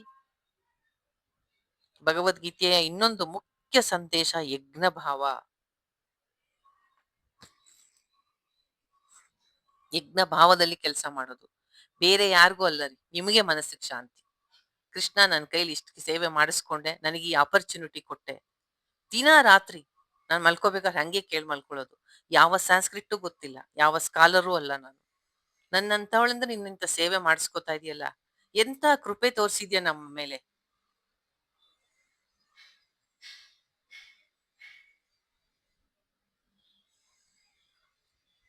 ಆ ಒಂದು ಗ್ರಾಟಿಟ್ಯೂಡ್, ಆ ಕೃತಜ್ಞತೆಯ ಭಾವ. ಗೀತೆ ಪಾರಾಯಣ, ಗೀತೆಯನ್ನು ಓದೋದು ಒಂದಷ್ಟು ಸುಲಭ ಅನ್ಕೊಂಡಿದ್ದೀರಾ? ನಿಮ್ಮ ಇಡೀ ಬಾಡಿ ಫಿಟ್ ಆಗಿರ್ಬೇಕು, ಮನಸ್ಸು ಅದಕ್ಕೆ ಪ್ರೇರಣೆ ಮಾಡ್ಬೇಕು. ಇದಕ್ಕೆಲ್ಲ ಭಗವಂತನ ಕೃಪೆ ಬೇಕು. ಮುಖ್ಯ ಸಂದೇಶ ಇದು ಅವ್ರು ಇವಾಗ ಹೇಳಿದ್ದು. ಯಜ್ಞ ಭಾವದಲ್ಲಿ ಕೆಲಸ ಮಾಡಿ. ನಾನು ನನ್ನದು ಅನ್ನೋದನ್ನ ಸ್ವಲ್ಪ ಪಕ್ಕಕ್ಕಿಡಿ. ನಿಮ್ಮ ಒಪಿನಿಯನ್ಗಿಂತ ಬೇರೆಯವ್ರ ಒಪಿನಿಯನ್ ಸರಿ ಇದ್ರೆ ಅದನ್ನ ಅಕ್ಸೆಪ್ಟ್ ಮಾಡಿ. That includes everybody in the class, including Mataji. ಎಲ್ರೂನು ಯಜ್ಞ ಭಾವದಲ್ಲಿ ಕೆಲಸ ಮಾಡಿ. ಅದು ಕ್ಲಾಸ್ನ ಒಂದು ಒಗ್ಗಟ್ಟು. ಕ್ಲಾಸ್ ಒಂದೇ ಅಲ್ಲ, ನಿಮ್ ಮನೆ ಆಗ್ಲಿ, ನಿಮ್ ಎಲ್ಲದ ಕಡೆ ಅಷ್ಟೇ. ಅದು ಶಾಂತಿ, ಸಮಾಧಾನ, ನೆಮ್ಮದಿ, ಪ್ರಗತಿ ಎಲ್ಲ ತಂದ್ಕೊಡುತ್ತೆ. ಅದನ್ನೇ ಅವ್ನು ಗೀತೆಯಲ್ಲಿ ಹೇಳ್ತಿರೋದು ಕೃಷ್ಣ. ನೀವು ಯಜ್ಞವನ್ನ ಮಾಡಿ ದೇವತೆಗಳಿಗೆ ಸಂತೋಷ ಪಡಿಸಿ, ದೇವತೆಗಳು ನೀವು ಕೇಳಿದ್ದನ್ನು ಕೊಟ್ಟು ಅವರು ಹವಿಸ್ಸನ್ನ ಸ್ವೀಕರಿಸ್ತಾರೆ. ಪರಸ್ಪರ ಹೊಂದಿಕೊಂಡು ಕೆಲಸ ಮಾಡಿ, ಆಗ ಜಗತ್ತು ಸುಲಲಿತವಾಗಿ ನಡೆಯತ್ತೆ ಅಂತ ಹೇಳೋದನ್ನ ನಾವು ಪ್ರತಿಯೊಂದ್ರಲ್ಲೂ ನೋಡ್ಬೇಕು. ಈ ಕೃಷ್ಣನ ಈ ಯಜ್ಞ ಭಾವವನ್ನ.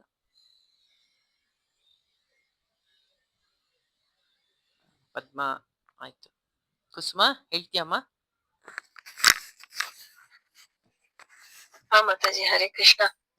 ಹಾ, ಭಗವದ್ಗೀತೆ ಅಂತ ಮಾಡಕ್ ಶುರು ಮಾಡಾದ್ಮೇಲೆ ತುಂಬಾ ಚೇಂಜಸ್ ಆಗಿದೆ ಮಾತಾಜಿ. ಅಂದ್ರೆ ಎಷ್ಟೋ ಒಂದು ಗೊತ್ತಾಗತ್ತೆ, ಎಷ್ಟೋ ಗೊತ್ತಿಲ್ಲದಿರ ನಮ್ಮ ಬಿಹೇವಿಯರ್ ಅಲ್ಲೇ ಚೇಂಜ್ ಆಗಿದೆ ಅಂತ ಹೇಳ್ಬೋದು.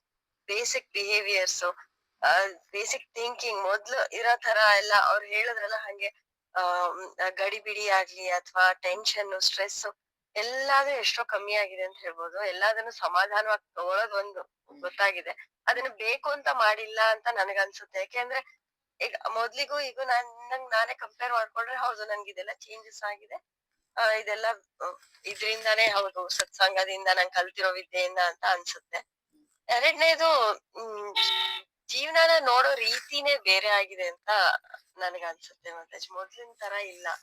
ಯಾವ್ದನ್ನು ಎಷ್ಟೋ ಸತಿ ಅನ್ಕೊಳ್ಳೋದು, ಇದು ಬರೀ ಹೌದು ಇದು ನಾವ್ ಮಾಡ್ಬೇಕು, ಮಾಡ್ತಿದೀವಿ, ಅದು ಏನಾಗ್ಬೇಕು ಅಂತ ಇರುತ್ತೆ ಅದು ಹಾಗೆ ಆಗತ್ತೆ. ಹಂಗೇನೆ ಭಗವಂತ ಸಂಕಲ್ಪ ಹೆಂಗಿದ್ಯೋ ಹಂಗ ಆಗತ್ತೆ. ಬಟ್ ಮಾಡೋದನ್ನ ಎಲ್ಲ ಅವ್ರನ್ನ ನೀವ್ ಇವಾಗ ತಾನೇ ಹೇಳಿದ್ರಲ್ಲ ಹಂಗೆ ಯಾವ್ದೇ ರೀತಿ ಇದನ್ನ ಇಟ್ಕೊಳ್ದಿರ ಒಳಗಡೆ, ಯಾವ್ದೇ ತರ ಎಕ್ಸ್ಪೆಕ್ಟೇಷನ್ ಆಗ್ಲಿ ಅಥವಾ ಕಂಪ್ಯಾರಿಸನ್ ಆಗ್ಲಿ ಅದೆಲ್ಲ ಇಲ್ಲದಿರ ಮಾಡ್ಬೇಕು ಅನ್ನೋದನ್ನಂತೂ ತುಂಬಾ ಚೆನ್ನಾಗಿ ಅಂದ್ರೆ ಅನ್ಸಿದೆ ಮಾತಾಜಿ. ಮಾಡುವಾಗ ಅದು ಏನು ಬಲವಂತವಾಗಿ ಹೇಳ್ಕೊಂಡ್ ಮಾಡೋದಲ್ಲ, ಅದು ಕೂಡ ಒಂದು ಸಮಾಧಾನವಾಗಿ ನನಗ್ ನಾನೇ ಅದ್ರಲ್ಲಿ ಒಂದು ಏನ್ ಹೇಳ್ಬೇಕು, ಅದಾಗದೆ ಒಂದು ಸ್ವಭಾವವಾಗಿ ಬಂದ್ಬಿಟ್ಟಿದೆ ಇವಾಗ, ಅಷ್ಟಂತೂ ಹೇಳ್ತೀನಿ. ಅದು ತುಂಬಾ ಚೇಂಜಸ್ ಅಂತೂ ಆಗಿದೆ. ಅಂಡ್ ದಿನ ದಿನ ಅದ್ರಲ್ಲಿ ಇಂಪ್ರೂವ್ಮೆಂಟ್ ಕಾಣಿಸ್ತಾ ಇದೆ. ಬರೀ ಅಲ್ಲಿಗೆ ಬಂದ್ ನಿಂತಿದೆ ಅಂತಿಲ್ಲ, ಎಷ್ಟೋ ವಿಷಯಗಳಲ್ಲಿ ನಿನ್ನೆಗಿಂತ ಇವತ್ ಬೆಟರು ಅನ್ನೋ ತರ ಕಾಣಿಸುತ್ತೆ. ಮತ್ತೆ ವೆರಿ ನೈಸ್. ಅಂದ್ರೆ ಈಗ ನಾನು ಎಲ್ಲಾರ್ನು ಕೇಳ್ತೀನಿ, ಯಾರು ಒಂದು ಪಾಯಿಂಟ್ ಅನ್ನ ಕೇಳ್ತೀನಿ. ಎಲ್ಲರೂ ಈಗ ನಾನು ನನ್ನದು ಅನ್ನೋದು ಎಲ್ರಿಗೂ ಇರುತ್ತೆ. ಮೊದಲಿಂದ ನಾವ್ ಆ ಸೆಂಟರ್ ಇಂದಲೇ ನಾವು ನಿಂತ್ಕೊಂಡು ಥಿಂಕ್ ಮಾಡೋದು, ಮಾತಾಡೋದು ಎಲ್ಲ ಮಾಡ್ತಿದೀವಿ. ಈಗ ಗೀತೆಯ ತುಂಬಾ ಮುಖ್ಯ ಸಂದೇಶ ಎಲ್ರಿಗೂ ಗೊತ್ತಿರೋ ಹಾಗೆ, ನಾನು ದೇಹ ಅಲ್ಲ ಆತ್ಮ, ನಾನು ಸತ್ ಚಿತ್ ಆನಂದ ಸ್ವರೂಪನಾದ ಆತ್ಮ. ಆ ಸೆಂಟರ್ಗೆ ನಾನು ಹೋಗಬೇಕು, ಆ ಜ್ಞಾನದವನ್ನ ಪಡ್ಕೋಬೇಕು, ಆ ಜ್ಞಾನದಿಂದ ಸಂಸಾರದ ಈ ಒಂದು ಎಲ್ಲ ತೊಂದರೆಗಳಿಂದ ಮುಕ್ತನಾಗ್ಬೇಕು. ನಾನು ದೇಹ ಅಲ್ಲದೆ ಇರೋದ್ರಿಂದ ದೇಹದ ನೋಡ್ಕೋಬಾರ್ದು ಅಂತಲ್ಲ, ಅದರಿಂದ ಉಂಟಾದ ಎಲ್ಲ ಅಟ್ಯಾಚ್ಮೆಂಟ್ಸ್ ಇಂದ ನನಗೆ ಸ್ವಲ್ಪ ಕಮ್ಮಿ ಆಗಿದೆ ಈ ಜ್ಞಾನದಿಂದ, ಭಕ್ತಿಯಿಂದ ಅಂತ ಜ್ಞಾನದ ವಿಷಯವಾಗಿ ಯಾರಿಗಾರು ಸ್ವಲ್ಪನಾರು ಅನ್ಸಿದ್ಯಾ? ನಾನು ಆತ್ಮ, ನಾನು ದೇಹ ಅಲ್ಲ. ಹಾ ಮಾತಾಜಿ, ತುಂಬಾ ಸರ್ತಿ ಅನ್ಸಿದೆ, ಎಷ್ಟೋ ಸರ್ತಿ. ಅಂದ್ರೆ ಅದನ್ನ ಈಗ ಉದಾಹರಣೆ ಅಂತ ಕೊಡಕ್ ಆಗತ್ತೋ ಇಲ್ಲೋ ಗೊತ್ತಿಲ್ಲ. ಬಟ್ ಅದೇ ನಾನು ಹೇಳಿದ್ದೆ, ನಮ್ ಡೈಲಿ ಲೈಫ್ ಅಲ್ಲಿ ನಾವು ಮಾಡುವಾಗ ನಮ್ಗೆ ಎಷ್ಟೋ ಸತಿ ಅದು ಬರುತ್ತೆ ಮಾತಾಜಿ. ಆತರ ಆ ಯೋಚನೆಗಳು ಬಂದಿದೆ ಅನ್ಸುತ್ತೆ ಎಷ್ಟೋ ಸರ್ತಿ ಆ ಅನ್ನಿಸಿಕೆ, ಆ ತಿಳುವಳಿಕೆಯಿಂದಾನೇ ಎಷ್ಟೋ ಸಮಾಧಾನ ಆಗಿ ಆ ಅದು ನಮ್ಗೆ ಬೇರೆ ರೀತಿ ಡಿಸ್ಟರ್ಬ್ ಆಗದೆ ಇರುವಂತದ್ದು ಎಷ್ಟೋ ಸರ್ತಿ ಆಗಿದೆ. ಎಕ್ಸಾಕ್ಟ್ ಆಗಿ ಪಿನ್ ಪಾಯಿಂಟ್ ಮಾಡ್ತಾ ಇದ್ದೀರಾ ಕುಸುಮ. ಯಾಕಂದ್ರೆ ಪ್ರತಿಯೊಬ್ರು ಅದನ್ನ ಹೇಳ್ತಿದ್ದಾರೆ, ಆದ್ರೆ ಅದನ್ನ ಟಚ್ ಮಾಡಿಲ್ಲ ಯಾರು. ಅದರಿಂದಲೇ ಇದೆಲ್ಲ ಆಗ್ತಾ ಇರೋದು. ಸೈಡ್ ಎಫೆಕ್ಟ್ ಅಷ್ಟೇ ಇದೆಲ್ಲ. ನಿರ್ಭಯತ್ವ, ಟೆನ್ಷನ್ ಆಗದೆ ಇರೋದು, ಆಂಗ್ಸೈಟಿ ಆಗದೆ ಇರೋದು. ಕೃಷ್ಣ ಅನ್ನೋ ಪದ ಹೇಳ್ತಾ ಇದ್ದೀರಾ ಎಲ್ರು, ಆದರೆ ನಾನು ದೇಹ ಅಲ್ಲ ಅನ್ನೋದು ಎಲ್ಲೋ ಎಲ್ರಿಗೂ ಸ್ವಲ್ಪ ಒಳಗಡೆ ಹೋಗಿದೆ. ಆದ್ರಿಂದಲೇ ಆ ಶಾಂತಿ, ಆ ಸಮಾಧಾನ, ಆ ನೆಮ್ಮದಿ. ಇನ್ ಪೂರ್ತಿಯಾಗಿ ಅರ್ಥ ಆದ್ರೆ ಎಷ್ಟು ಸ್ವತಂತ್ರ, ಎಷ್ಟು ಆನಂದ, ಎಷ್ಟು ಪರಮ ಶಾಂತಿ ನೀವೇ ತಿಳ್ಕೊಳ್ಳಿ. ಇನ್ಯಾರು ಅದೇ ಮಾತು? ಮಾತಾಜಿ, ದೇಹ ಅಲ್ಲ ಆತ್ಮ ಅನ್ಸುತ್ತೆ ಮಾತಾಜಿ. ಆದ್ರೆ ನೋವುಗಳು ಬಂದಾಗ ಅಯ್ಯೋ ನೋವು ಅಂತ ಅದನ್ನೇ ನಾನು ಹೇಳಿದ್ದು, ಅದನ್ನೇ ಪ್ರೇಮ ನಾನು ಹೇಳಿದ್ದು. ವಿವೇಕಾನಂದನ್ ಕತೆ ಇವಾಗ ಯಾಕೆ ಹೇಳಿದ್ ನಾನು? ಅದನ್ನೇ, ಮಹಾತ್ಮರಿಗೂ ನೋವಾಗತ್ತೆ, ನೋವಾಗೇ ಆಗತ್ತೆ. ನೋವು ತಡ್ಕೊಳಕ್ ಆಗಲ್ಲ. ನನಗೂ 2 ದಿನದಿಂದ ಹುಷಾರಿಲ್ಲ, ನೋವು ಅನ್ಭವಿಸ್ತಾ ಇದೀನಿ ತುಂಬಾ. ನೋವು ಹಾಗೆ ಆಗತ್ತೆ. ಅನ್ಕೊಂತೀನಿ ಮಾತಾಜಿ, ಈ ದೇಹಕ್ಕೆ ನೋವು ಇರ್ಲಿ ಬಿಡು ಅಂತ ಸ್ವಲ್ಪ ನೆಗ್ಲೆಕ್ಟ್ ಮಾಡ್ತೀನಿ ಮಾತಾಜಿ.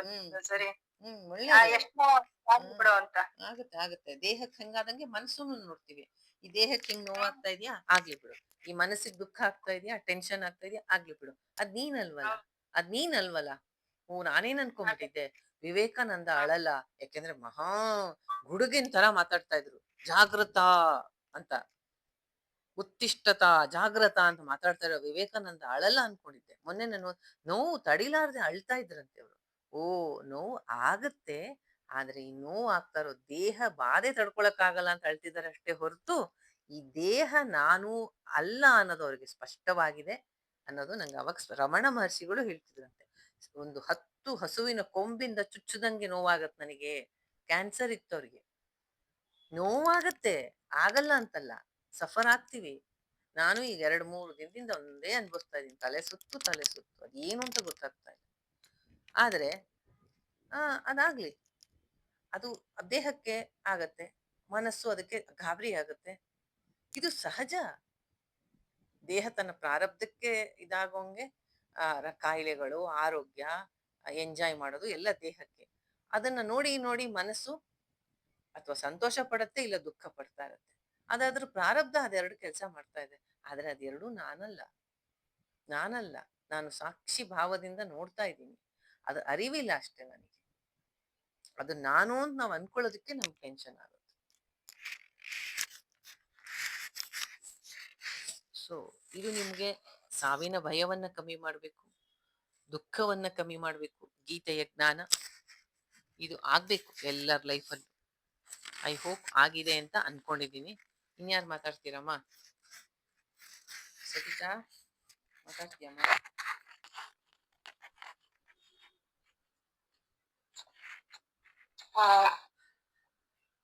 ಹರೇ ಕೃಷ್ಣ ಮಾತಾಜಿ. ಇಲ್ಲ, ಈಗ ಆನ್ ಮಾಡಿದ್ನಲ್ಲ, ನಾನು ಇನ್ನ ಅಷ್ಟು ವಿಷಯ ಸರಿಯಾಗಿ ತಿಳ್ಕೊಳ್ಳಿಲ್ಲ. ನಾನು ಏನ್ ಹೇಳಕ್ ಹೋದೆ ಅಂದ್ರೆ, ಭಗವದ್ಗೀತೆ ಓದ್ತಾ ಇದ್ದೀರಾ ಎಲ್ರು? ನಿಮ್ಮ ಪ್ರಕಾರ ಭಗವದ್ಗೀತೆಯ ಮುಖ್ಯ ಸಂದೇಶ ಏನು? ನಿಮ್ಮ ಜೀವನಕ್ಕೆ ಅದನ್ನ ಹೆಂಗೆ ಅಳವಡಿಸ್ಕೊಂಡಿದ್ದೀರಾ ಅಂತ. ಆಕ್ಚುಲಿ ನಾನು ಇವತ್ತು 10th ಚಾಪ್ಟರ್ ಮಾಡ್ಬೇಕು ಅಂತ ರೆಡಿ ಮಾಡ್ಕೊಂಡಿದ್ದೆ. ಫಸ್ಟ್ ಸ್ಟಾರ್ಟ್ ಮಾಡಿದಾಗ ತುಂಬಾ ಜನ ಕಮ್ಮಿ ಇದ್ರು. ಅದಕ್ಕೋಸ್ಕರ ನಾನು ಈ ತರ ಅವ್ರನ್ನ ಪ್ರಶ್ನೆ ಕೇಳ್ತಾ ಇದ್ದೆ. ಇದು ಹಂಗೆ ಕಂಟಿನ್ಯೂ ಆಗ್ಬಿಡ್ತು ಕಾನ್ವರ್ಸೇಷನ್. ಆಯ್ತು, ಈಗೇನು ಮಾತಾಡೋದಿಲ್ಲ ನಂದು, ಆಮೇಲೆ ಹೇಳ್ತೀನಿ. ಹೇಳಮ್ಮ, ಆಮೇಲೆ ಹೇಳು. ಯಾರು? ಅನಿತಾ, ಎಷ್ಟು ಹೇಳ್ತೀಯಮ್ಮ? ಏನ್ ಅರ್ಥ ಆಗಿದ್ರು ಹೇಳು, ಪರವಾಗಿಲ್ಲ. ನಾನು ದೇಹ ಅಲ್ಲ ಆತ್ಮ ಅಂತ, ಆದ್ರೆ ಅದಿನ್ನ ಒಳ್ಕೊಳಕ್ ಆಗ್ತಾ ಇಲ್ಲ. ಅದಿನ್ನ ಇದೆ, ನನ್ನ ದೇಹ ಅಲ್ಲ ಆತ್ಮ ಅಂತ. ಫಸ್ಟ್ ಸೆಕೆಂಡ್ ಚಾಪ್ಟರ್ ಅಲ್ಲಿ. ಇನ್ನೊಂದು ನಾನು ಕಲ್ತಿದ್ದು ಫಸ್ಟ್ ಚಾಪ್ಟರ್ ಅಲ್ಲಿ, ನಿಮ್ ಪ್ರಕಾರ ಭಗವದ್ಗೀತೆಯ ಮುಖ್ಯ ಸಂದೇಶ ಏನು? ನಿಮ್ ಪ್ರಕಾರ ಭಗವದ್ಗೀತೆಯ ಮುಖ್ಯ ಸಂದೇಶ ಏನು? ನಾನು ಆತ್ಮ, ದೇವರ ಮೇಲೆ ನಾನು ಇದು ಎಲ್ಲ ಅವನೇ ನೋಡ್ಕೊಂತಾನೆ, ನಾವ್ ಏನು ಮಾಡೋದಿಲ್ಲ. ನಾವಿಲ್ಲಿ ಬರೀ ಪಾತ್ರಧಾರಿಗಳು. ಮೋಕ್ಷ ಸಂಪಾದನೆಗೆ ಯಾವ್ಯಾವ ದಾರಿನೋ ಅದೆಲ್ಲ ಭಗವದ್ಗೀತೆನಲ್ಲಿ ಹೇಳಿದೆ. ಆಮೇಲೆ ಅದು ನಿಮ್ಮ ಲೈಫ್ಗೆ ಯಾವ ರೀತಿ ಸಹಾಯ ಆಗಿದೆ? ಅದು ನಾನ್ ನೋಡೋ ರೀತಿ ಎಲ್ಲ ತುಂಬಾ ಚೇಂಜ್ ಆಗಿದೆ. ಮುಂಚೆ ಎಲ್ಲ ಏನಾದ್ರೂ ಹೆಚ್ಚು ಕಮ್ಮಿ ಆದ್ರೆ ಒಳೊಳಗೆ ಸಂಕಟ ಪಡ್ತಾ ಇದೆ. ಆದ್ರೆ ಈಗ ಅದೆಲ್ಲ ಸ್ವಲ್ಪ ಕಮ್ಮಿ ಆಗಿದೆ. ನಾನು ಆತ್ಮ ಅನ್ನೋದು ಅನ್ಕೊಂತೀನಿ, ಆದ್ರೆ ಅದಿನ್ನ ಬಂದಿಲ್ಲ. ದೇವ್ರ ಮೇಲೆ ಸ್ವಲ್ಪ ಶರಣಾಗತಿ, ದೇವ್ರ ಮೇಲೆ ಬಿಟ್ಬಿಟ್ಟು ಸ್ವಲ್ಪ ಪ್ರಸಾದ ಬುದ್ಧಿ ಜಾಸ್ತಿ ಆಗಿದೆ, ಬಿಟ್ಬಿಡ್ತೀನಿ ನಾನು.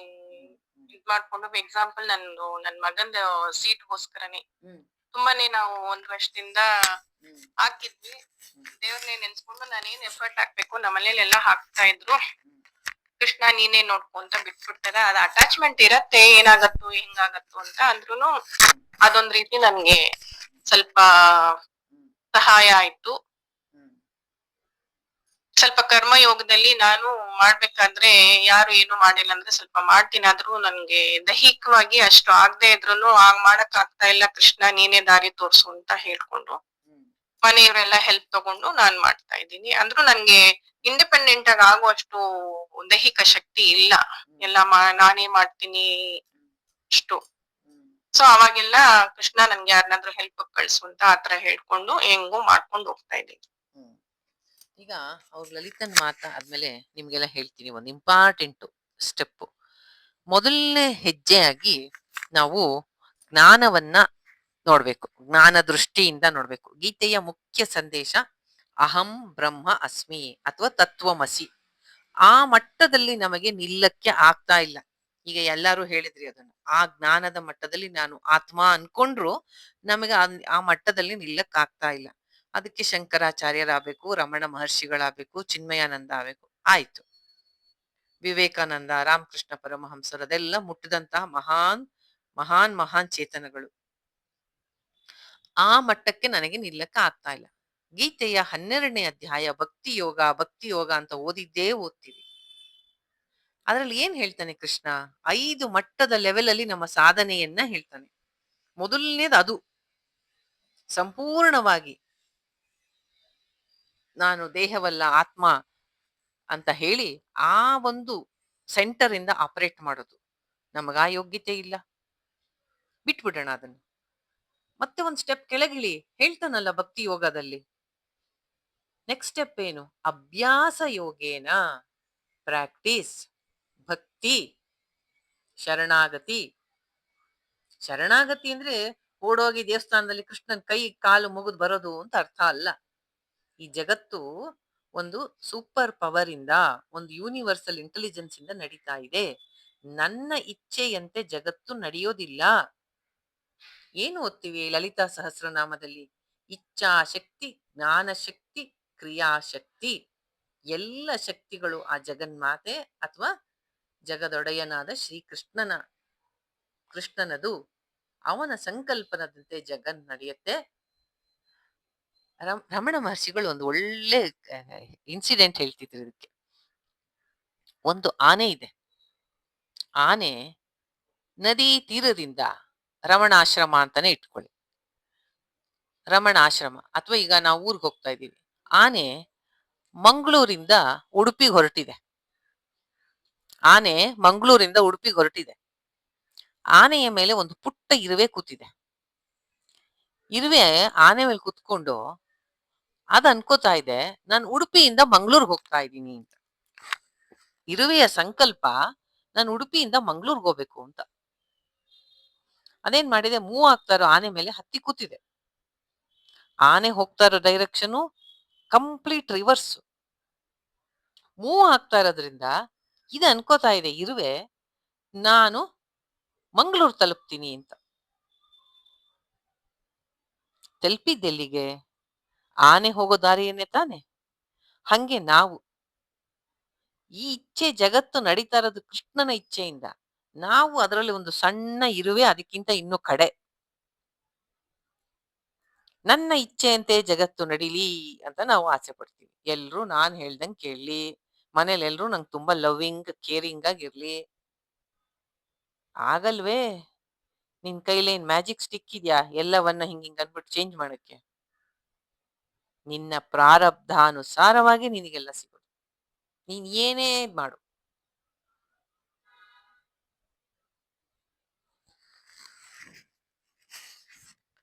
ಆದ್ರಿಂದ ನೆಕ್ಸ್ಟ್ ಸ್ಟೆಪ್ ಕಲ್ತ್ಕೋತೀವಿ. ಶರಣಾಗತಿ ಅಂದ್ರೆ ಅಂಡರ್ಸ್ಟ್ಯಾಂಡ್ ಮಾಡ್ಕೊಳ್ಳೋದು ಆ ಮಹಾನ್ ಶಕ್ತಿಯನ್ನ. ಓ, ಅದಕ್ಕೆ ನಾನು ತಲೆಬಾಗದೆ ನನಗೆ ಬೇರೆ ದಾರಿ ಇಲ್ಲ, ಐ ಆಮ್ ಹೆಲ್ಪ್ಲೆಸ್ ಅಂತ ತಿಳ್ಕೊಳ್ಳೋದೇ ಶರಣಾಗತಿ. ನೀನು ಏನಾರು ಕೊಡು, ನಿನ್ನ ಇಚ್ಛೆಯಂತೆ ಆಗಲಿ, ನಾನು ನಿನ್ನ ದಾಸ. ನನಗ್ ಶಕ್ತಿ ಇದ್ದಿದ್ರೆ ನಿನ್ ದಾಸ ಆಗ್ತಿರ್ಲಿಲ್ಲ, ನನಗ್ ಶಕ್ತಿ ಇಲ್ಲ, ಅದಕ್ಕೆ ನಿನ್ನ ದಾಸನಾಗಿದ್ದೀನಿ. ಈ ನಾನು ನಾನು ಅನ್ನೋದನ್ನ ಬಿಡಿಸು.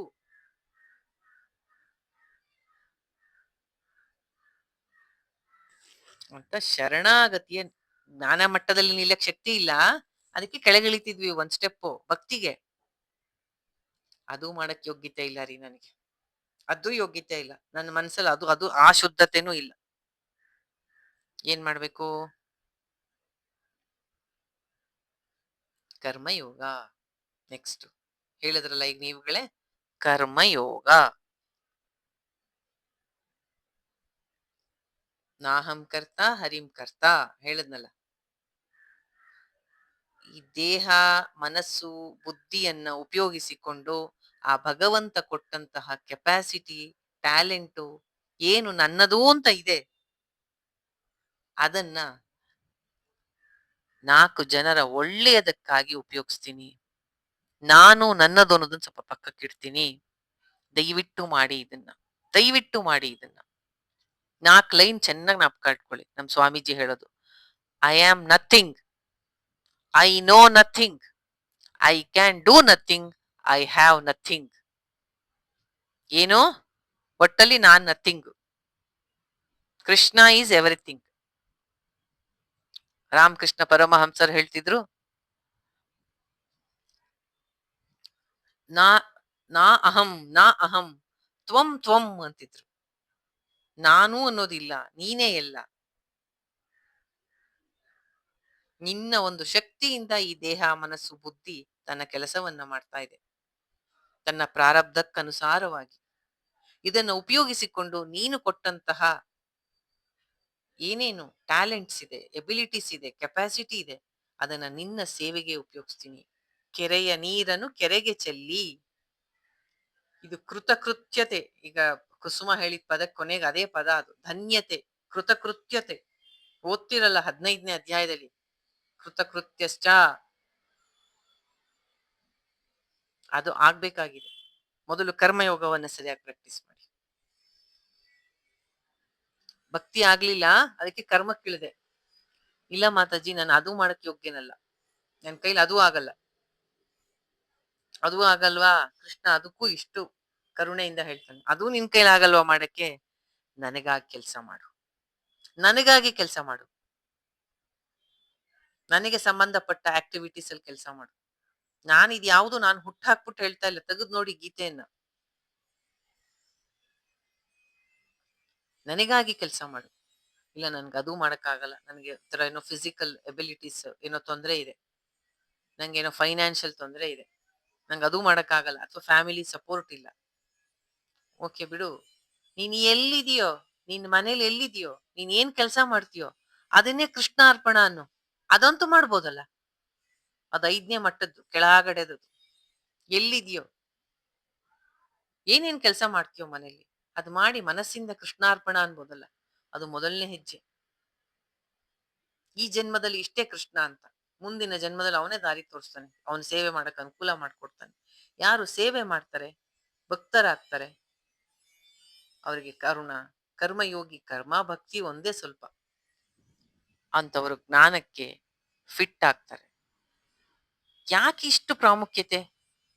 ಜ್ಞಾನವನ್ನ ಪಡ್ಕೊಂಡ್ರೆ ನಾನು ಎಂಬಂತ ದೇಹ ಭಾವನೆಯನ್ನ ಜಾಡಿಸ್ಕೊಂಡು, ಜಾಡ್ಸೋದು ಅಂದ್ರೆ ಗೊತ್ತಾ? ನಾಯಿ ಮೈ ಮೇಲೆ ಬಿದ್ದಿದ್ ನೀರನ್ನ ಹಿಂಗ್ ಹಿಂಗ್ ಹಿಂಗ್ ಮಾಡುತ್ತೆ ನೋಡಿ, ಜಾಡ್ಸೋದು. ಆ ತರ ನಾನು ಆತ್ಮ, ಈ ದೇಹ, ಮನ, ಬುದ್ಧಿ ಛೇ ನಾನಲ್ಲ, ತೆಗಿ ಆ ಕಡೆಗೆ ಅಂತ ಅದನ್ನ ಜಾಡಿಸಿ, ಜನ್ಮ ಜನ್ಮಾಂತರಗಳ ಹುಟ್ಟು ಸಾವಿನ ಈ ಚಕ್ರದಿಂದ ಪಾರಾಗ್ಬಿಡ್ಬೋದಲ್ಲ. ಮನುಷ್ಯ ಜನ್ಮ ಬಂದಿದೆ, ದಯವಿಟ್ಟು ಅದನ್ನ ಸಾರ್ಥಕ ಪಡಿಸ್ಕೊಳ್ಳೋಣ. ಗೀತೆ ಅನ್ನುವಂತಹ ಈ ಜ್ಞಾನ ಯಜ್ಞ 1 ಪೈಸಾ ಖರ್ಚಿಲ್ಲ. ನಿಮ್ಮ ಮನೆಯಲ್ಲಿ ನೀವು ಕುತ್ಕೊಂಡು ಕೇಳೋವಂಥದ್ದು. ಎಲ್ಲೋ ಬೇರೆ ಯಜ್ಞ, ಹೋಮ, ಹವನ ಅಂದ್ರೆ ರೆಡಿ ಆಗ್ಬೇಕು, ಏನೋ ಗಿಫ್ಟ್ ತಗೋಬೇಕು, ಹೋಗ್ಬೇಕು. ಯಾವುದು ಕಷ್ಟ ನೀವ್ ಹೇಳಿ? ಅಬ್ಬಾ ಈ ಮನಸ್ಸು ಅಂತ ಒಂದ್ ಇದೆಯಲ್ಲ, ಅದಕ್ಕೊಂದು ಇದೆ ನೋಡಿ, ಹಠಮಾರಿತನ, ಚಂಚಲತೆ. ಯಾವುದು ಕಷ್ಟನೋ ಅದನ್ನ ಮಾಡಕ್ ಇಷ್ಟಪಡುತ್ತೆ. ಯಾವುದು ಸುಲಭವಾಗಿ ತನ್ನ ಉದ್ಧಾರಕ್ಕಿದೆಯೋ ಅದನ್ನ ಅದು ರಿಜೆಕ್ಟ್ ಮಾಡುತ್ತೆ. ಯೋಚನೆ ಮಾಡಿ ನೀವೇ. ಎಲ್ಲೋ ಯಾವ್ದೋ ಫಂಕ್ಷನ್, ಎಷ್ಟೋ ದೂರ ಹೋಗ್ತಿವಿ, ರೆಡಿ ಆಗೋದು, ಆ ಗಿಫ್ಟ್ ತಗೊಳ್ಳೋದು, ಮಾಡೋದು, ಹೋಗೋದು ಮಾಡ್ತೀವಿ. ಗೀತೆನಾ, ಅದೇ ಅವ್ರು ಹೇಳಿದ್ರಲ್ಲ 60 ವರ್ಷ ಎಷ್ಟು ನಂಗಿದು ಒಂಥರ ಅಮೇಝಿಂಗ್, ವಂಡರ್ಫುಲ್ ಅಲ್ಲ, ಅಮೇಝಿಂಗು ಅಲ್ಲ, ಅದಕ್ಕೇನು ಮತ ಹೇಳ್ಬೋದು. ಎಷ್ಟು ಆಶ್ಚರ್ಯ ಅನ್ಸತ್ತೆ ಜನಗಳ ಈ ಮೆಂಟಾಲಿಟಿಗೆ ಅಂತಂದ್ರೆ. ಗೀತೆಯ ಕ್ಲಾಸ್ ಆಗತ್ತೆ, ಬನ್ನಿ, ಅಷ್ಟೂ ದೊಡ್ಡ ಹಾಲು, ಲೈಟು, ಫ್ಯಾನು ಎಲ್ಲ ಪಾಪ ದೇವಸ್ಥಾನದವ್ರು ಫ್ರೀಯಾಗಿ ಕೊಡ್ತಾರೆ. ಬನ್ನಿ ಅಂದ್ರೆ ಅಲ್ಲೊಬ್ರು ಇಲ್ಲೊಬ್ರು ಬಂದ್ ಕೂತಿರ್ತಾರೆ.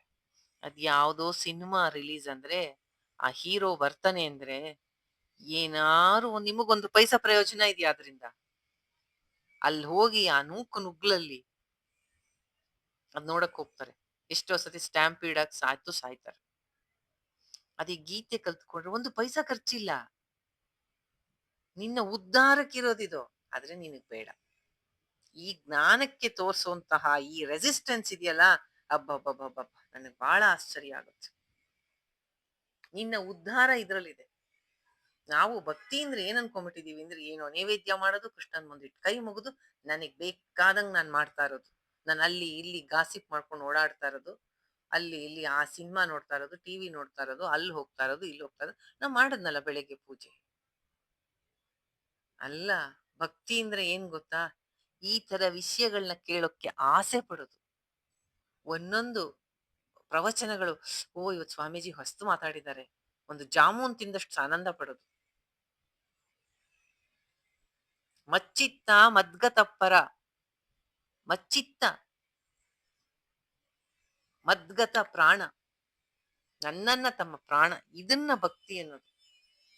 ಒಂದು ವೇದಾಂತದ ಒಂದು ಪ್ರವಚನ ರಿಲೀಸ್ ಆಯ್ತು ಅಂದ್ರೆ, ಓ ಕೇಳಕ್ ಒಂದು ಹೊಸ ಸಿಕ್ತು ನನಗೆ ಅಂತ ಅದ್ರಲ್ಲಿ ಆಸೆ ತೋರಿಸ್ತೀವಲ್ಲ, ಅದು ಭಕ್ತಿ ಅಂದ್ರೆ. ಏನೋ ಕಣ್ಣೀರ್ ಹಾಕ್ಬಿಡೋದು, ಹತ್ತು ಬಿಡೋದು, ಏನೋ ಒಂದು ಹಾಡು ಹೇಳ್ಬಿಡೋದು, ಇದೆಲ್ಲ ನಮ್ ಈಗೋ ಆಡೋ ಆಟಗಳು. ಇವತ್ತು ಒಳ್ಳೇದಾಯ್ತು ಈ ಕ್ಲಾಸ್ನ ಇದಕ್ಕೆ ಉಪಯೋಗಿಸ್ಕೊಂಡಿದ್ ನಾನು. ಸೊ ಇನ್ಯಾರಾದ್ರೂ ಏನಾರು ಹೇಳೋದಿದ್ಯಮ್ಮ? ಯಾರಾದ್ರೂ ಏನಾರು ಆಡ್ ಮಾಡೋದಿದ್ಯಾ, ಹೇಳೋದಿದ್ಯಾ, ಮಾತಾಡ್ತೀರಾ?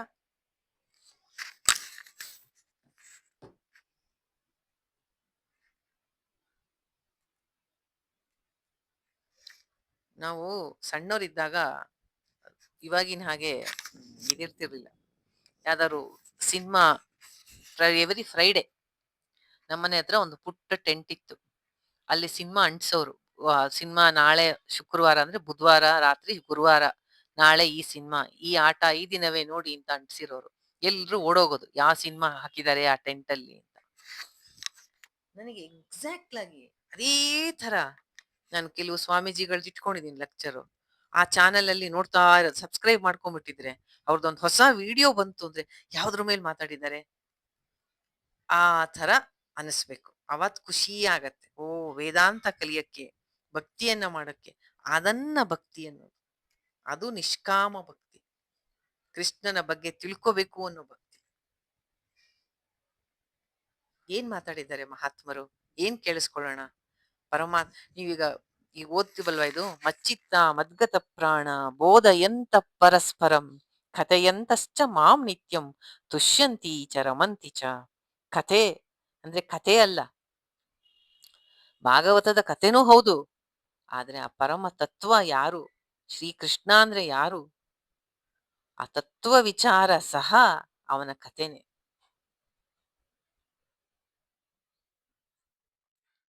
ನಿಮ್ಮ ಒಬ್ಬೊಬ್ಬರ ಮನಸ್ಸಿನಲ್ಲಿ ಜ್ಞಾನದ ದೀಪ ಹತ್ತಬೇಕು, ಕೃಷ್ಣ ಭಕ್ತಿ ನೆಲೆ ಆಗ್ಬೇಕು. ಆಗ ನನಗೆ ಆನಂದ, ಆಗ ಈ ಸತ್ಸಂಗಕ್ಕೆ ಒಂದು ಸಾರ್ಥಕತೆ ಮಾಡಿದ್ದು, ಕೃಷ್ಣನ ಸೇವೆ ಆಯ್ತು ಅಂತ.